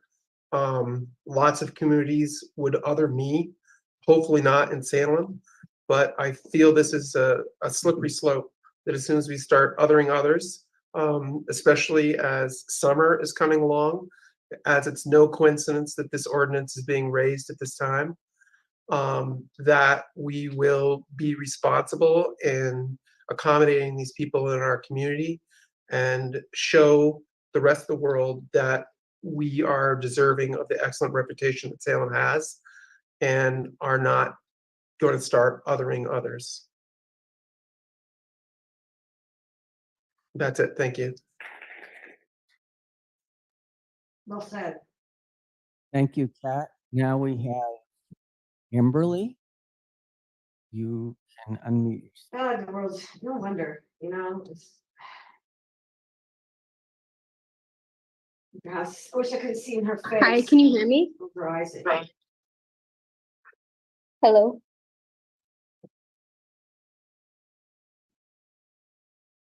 Hi, can you hear me? I can hear you, but I don't know Hold if on the one meeting second. can. Hello. Yes, Amberly, go ahead. Hi, my name is Amberly. I'm a Salem State student. I just wanted to briefly say that as somebody who works in the mental health field, it seems pretty counterproductive to focus on removing people from their homes and causing more emotional and psychological pain. And I also just want to point out in the ordinance, it says that basically to create distance in large crowds to congregate. And to me, that just sounds like you want to provide better scenery for tourists and people coming into Salem rather than providing services for the homeless people that are already there. So yeah, that's just all I have to say.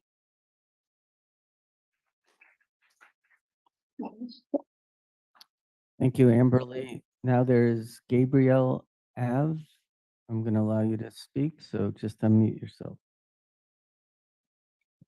Hi, this is Gabrielle. I'm a downtown Salem resident. I just want to say, I agree with a lot of what everyone has been saying about the needed increased resources for the homeless in Salem and building more houses. I think everyone here agrees there's a lot of different things that we need to do to solve this problem. It's a very complex issue. But I think we also need to be honest with ourselves. If you look at that tent encampment, I just don't see how anyone would feel it's best for any of those people to be living there. It is extremely unsanitary, unsafe, and I don't see how it's in their best interest to allow those people to continue living in those conditions. I understand, as everyone has been pointing out, that there is a lot of aspects to this problem, and the city needs to continue to work on those. But I don't think going against this ordinance is going to help those people. Thank you. If anyone out in Zoom wants to make comments, please raise your hand.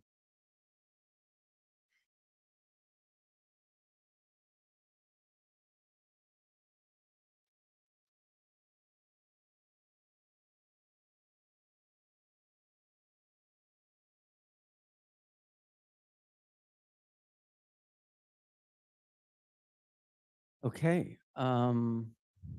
Thank you, everyone, for your public comments. We're going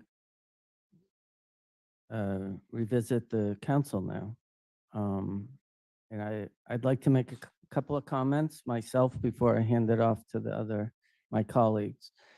One, I do apologize to the person who thought I was rolling my eyes. I know these are just words, but that wasn't my intent.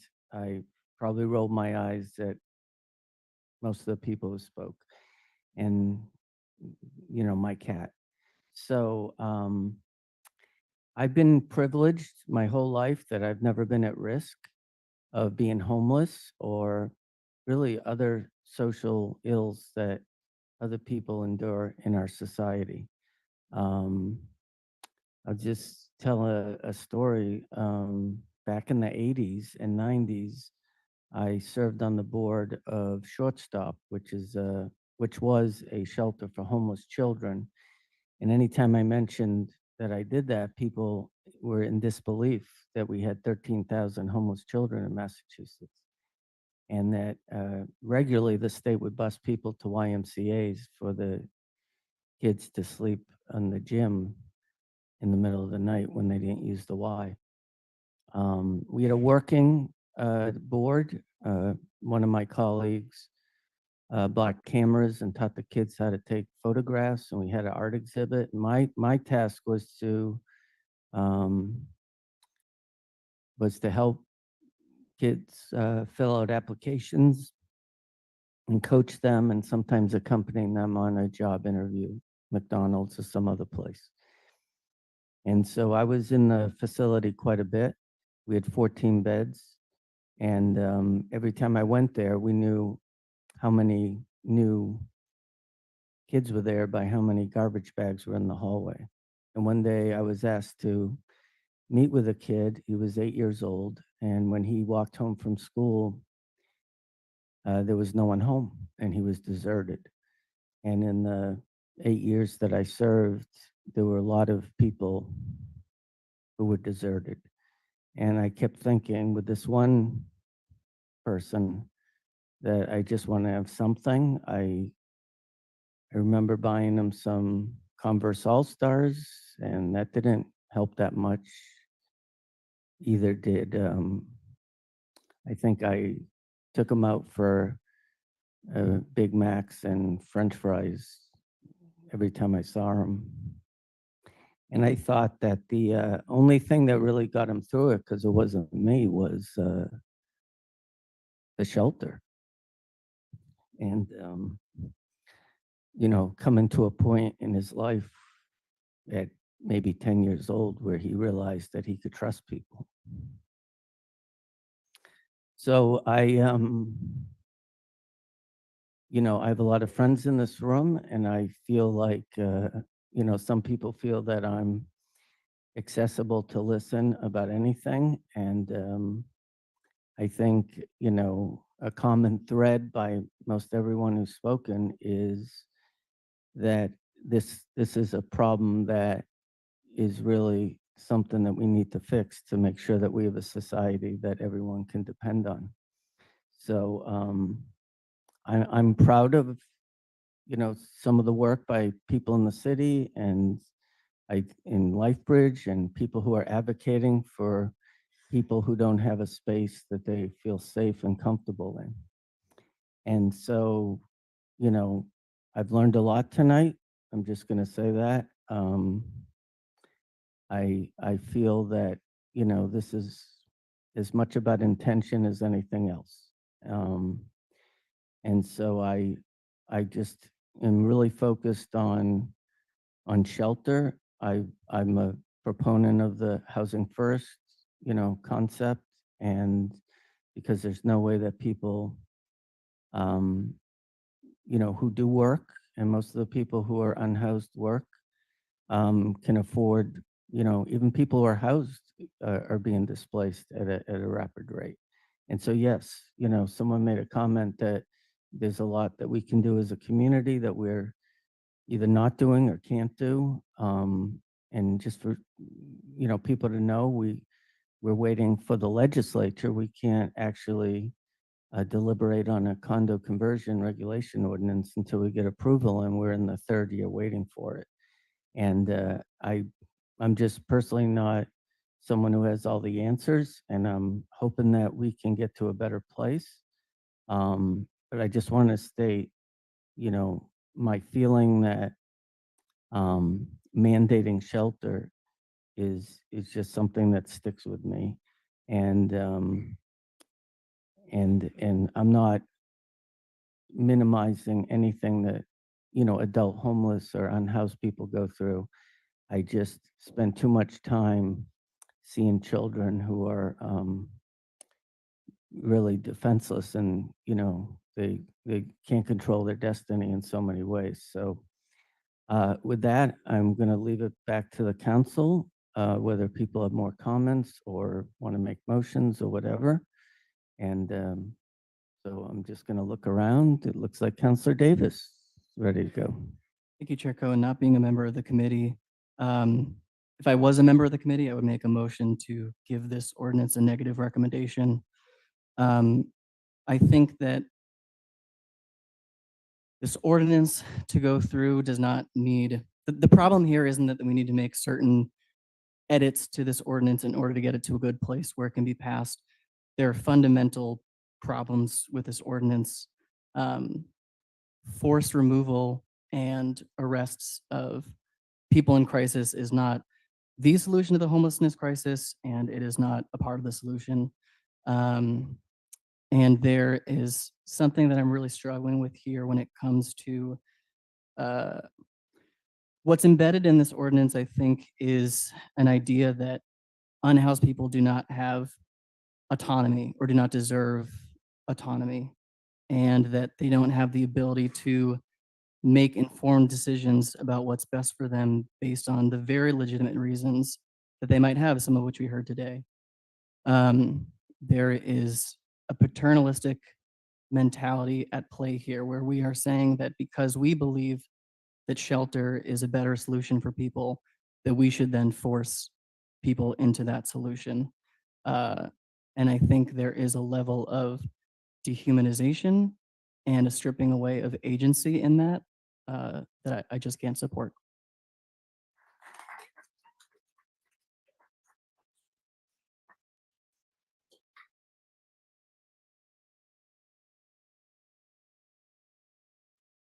Councilor Jersey. Thank you, Chair. I don't know if anybody's ever seen a person with a frostbit foot. I worked for the Salem Police Department for 33 years, and I dealt every day with the homeless population in the city.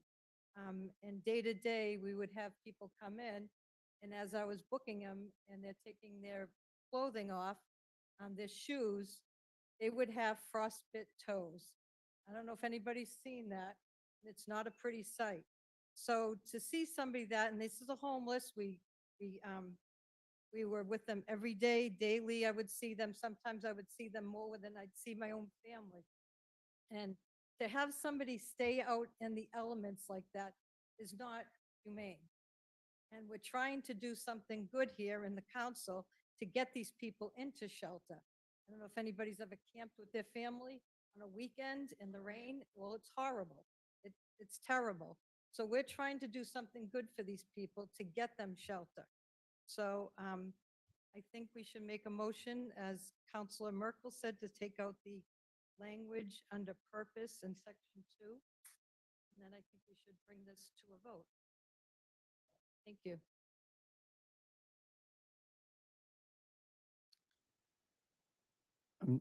Before I hand it off to you, Councilor Marcillo, I don't know if we were wanting to delete the whole section 2. I'm going to throw this to the section 2 of the purpose, but it seems like there's a phrase. Do you want to? Yeah. I'll offer this and see if it's appropriate for you for your amendment. I was going to propose that we remove the words after campsites that say that shield drug trafficking, human trafficking, weapons, fire hazards, violence, and other criminal activity, and that create conditions for large crowds to congregate, to strike that, and to replace it with simply that may create public health concerns.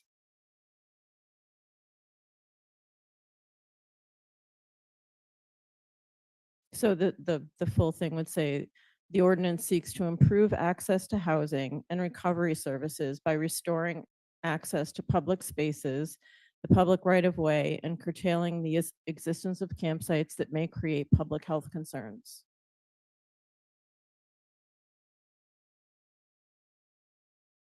Is there a second on that?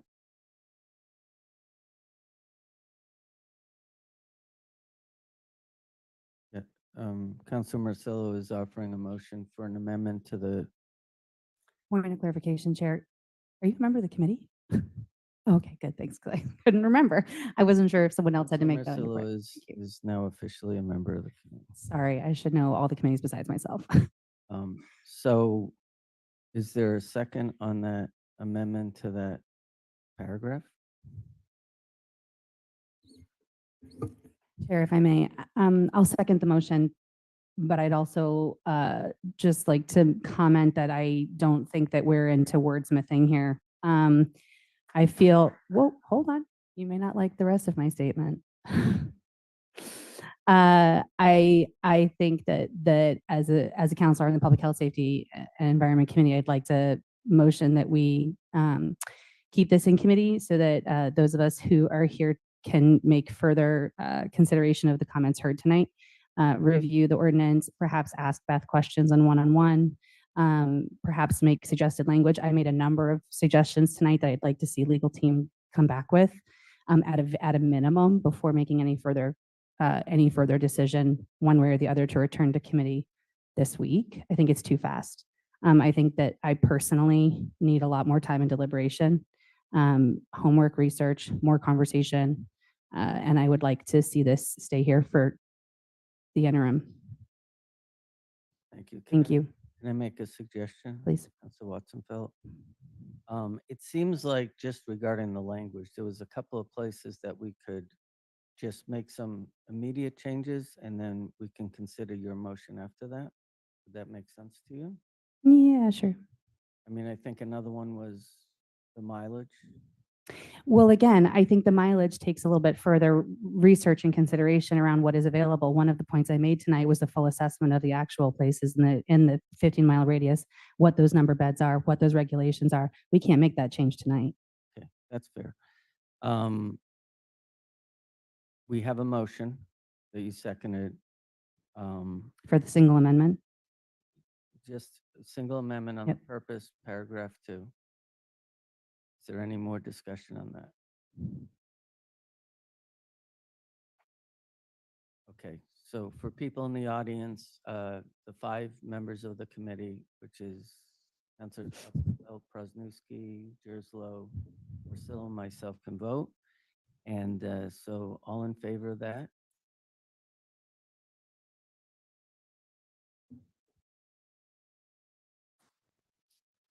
And now I'm going to consider your motion to keep it in committee. Thank you. Is there a second or discussion?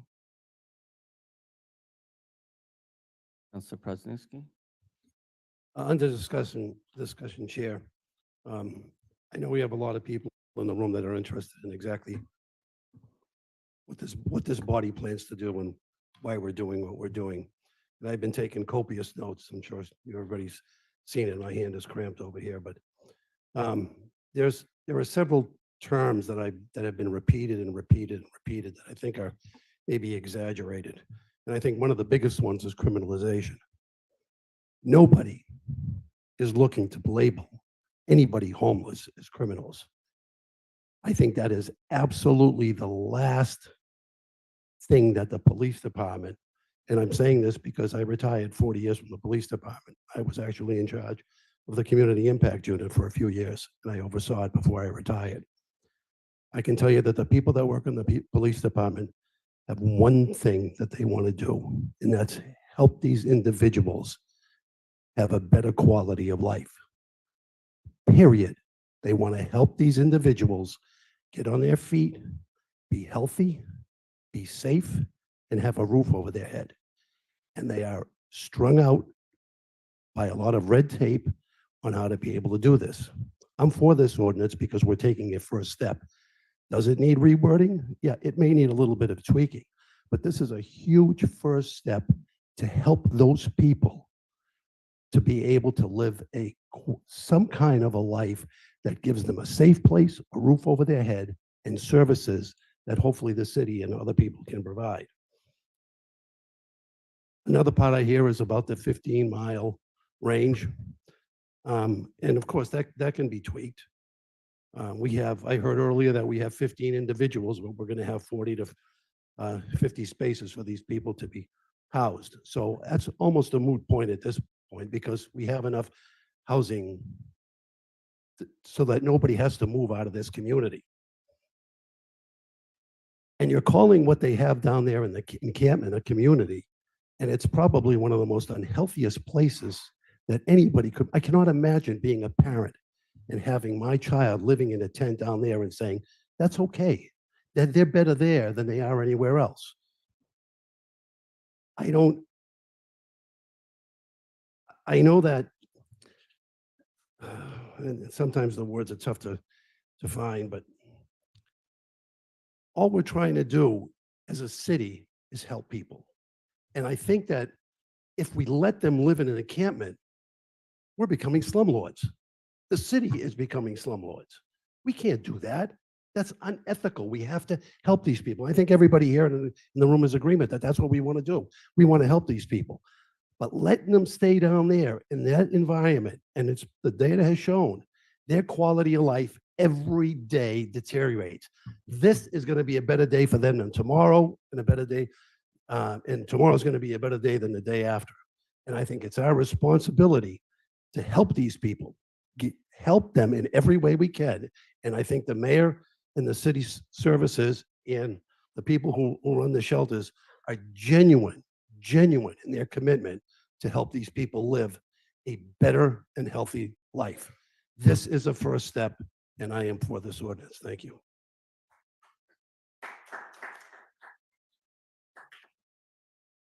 Councilor Marcelo. Thank you, Chair. I will second the motion to keep this in committee or to refer this out as kept in committee, or not refer it out, just to keep it in committee. And I do want to say that this is probably one of the hardest discussions we've had on this council, and we've had a lot of very difficult discussions. Everyone on this council is listening to everyone in this room. We see you and we hear you. I want to make that very, very clear. This council has also done a lot to create housing in Salem. We have tried all sorts of different methods to create housing. I also have been to meetings about the expansion of LifeBridge that it was hard to listen to the pushback on that. So people are here saying we need more shelter space, we need more transitional housing, we need all that. It's being offered and we're trying to get it done. We need spaces like this where people can speak openly and be heard by everyone and not be shouted down. That's one thing I have to say. We need opportunities like that to build more housing like that, very, very low income housing, to get people into a safe space, into a safe house. But I want to underline the fact that this is very difficult, and I think we do need to keep this in committee. We need to understand what the 15-mile radius or the 10-mile radius is. All just pulling numbers out of the air at this point, and we need more information on what that means, how many sites it includes, instead of just changing it from 15 to 10. It doesn't. I mean, that means nothing to me as far as what that means for the homeless people. But, you know, yes, we're trying to build housing. This is an area issue, which is why we need a larger radius in my mind to find homeless shelters, to find safe shelters for people that are out on this in these campsites. We can't solve all of this in our little city of Salem. We just can't. We don't have the tools, we don't have the money, we don't have anything that we need to solve all of this. But we need to keep pushing. We need to keep coming up with opportunities for mental health services, meeting these people where they are right now, finding them shelter today, but getting them out of an unsafe encampment. So that being said, I am seconding the motion to keep this in committee. Or any more discussion? It can be everyone on the council. Councilor Watson-Felt. Thank you, Chair. I just want to echo some of the words that Councilor Marcelo just said, and I'd like to also add a couple of my own personal experiences without getting too down the line. I'll keep it to my experience as a counselor, in which I have interacted with at least a few of our unhoused neighbors. I have done a ton of research online on my own. Everywhere you look, there is some sort of counter story or counter position statement in journals of medicine and the like. You know, housing first, long term, does it work? Sometimes no. Like it around we go. I don't think in this hard conversation we can come to a place where everybody is right. I don't think it's possible. I know firsthand from speaking to some of the people that have lived in encampments in Salem that and reading in my research that it is also difficult to break harmful behavior cycles, right? Which is like if you live in an encampment and you are stuck in a domestic violent relationship, it is much harder to leave. There are, and that is an issue that is extremely close to my heart. I just want everybody to know that what Councilor Marcelo has said is true, that we are listening. No matter how this lands in the long run, it is with great intent of great care. So I appreciate everyone's patience tonight. Thanks.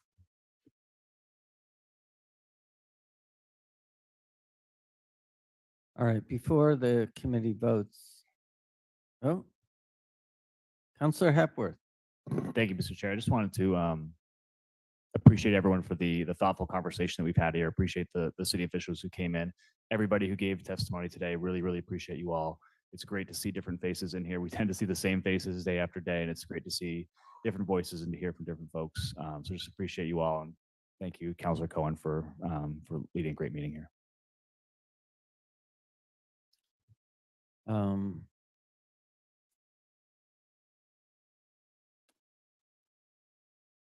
I'm gonna make a suggestion since we have some of the city staff here that, I'm gonna lean on our city solicitor for a little bit of guidance here. I think we all took notes. We all have ideas about what we could do to get the language to a place that makes sense to people. So if we can all submit suggestions to the solicitor, are you the right place? Yes.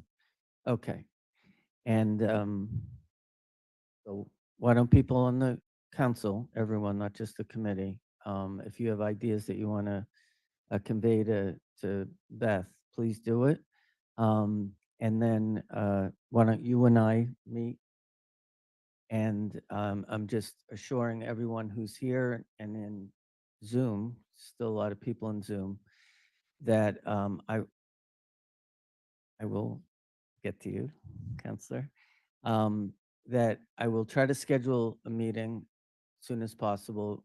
It'll be public. I've met with a lot of people in the community and individually, and we'll give this another run if that's okay with everyone. Councilor Merkel? Thank you, Chair Cohen, not being a member of the committee. And I also appreciate all the comments, everyone coming tonight, and the discussion that we've had.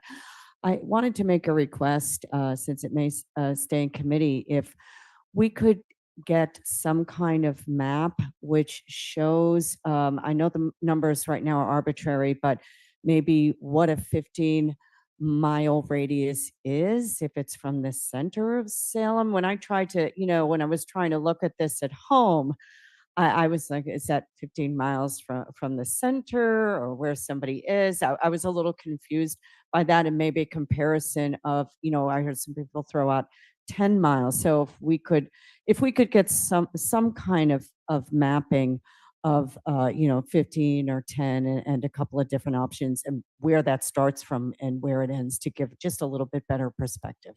Thank you. The mayor just telepathically let me know that we will do that, and maybe we could do like a couple of radiuses.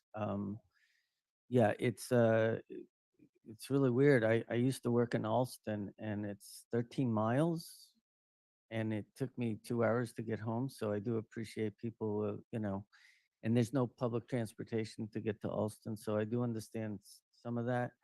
But I think if we can convey as many of the things that either we heard or that we want personally to Beth, then Beth and I will get together. We'll try to come up with something so we map it out, and if possible, we'll try to get the same people in the room.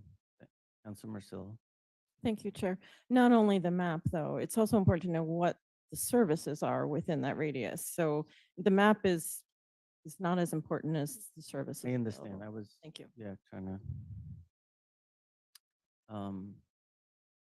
Okay, so anyone else from the council want to weigh in? Okay, the motion in front of the council is to keep it in committee. And this is only for the people in the committee. All in favor? Wow, unanimous. So we're going to keep it in committee, everyone.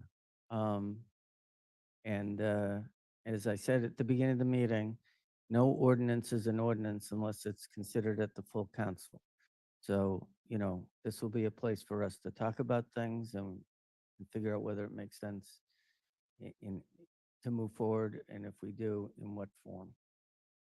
I also want to express my appreciation for the department heads, LifeBridge, and especially everyone from the public who came out. And I guess we'll be hanging out again sometime soon. I would like to entertain another motion. Motion to adjourn. Okay, all in favor? Thank you, everyone.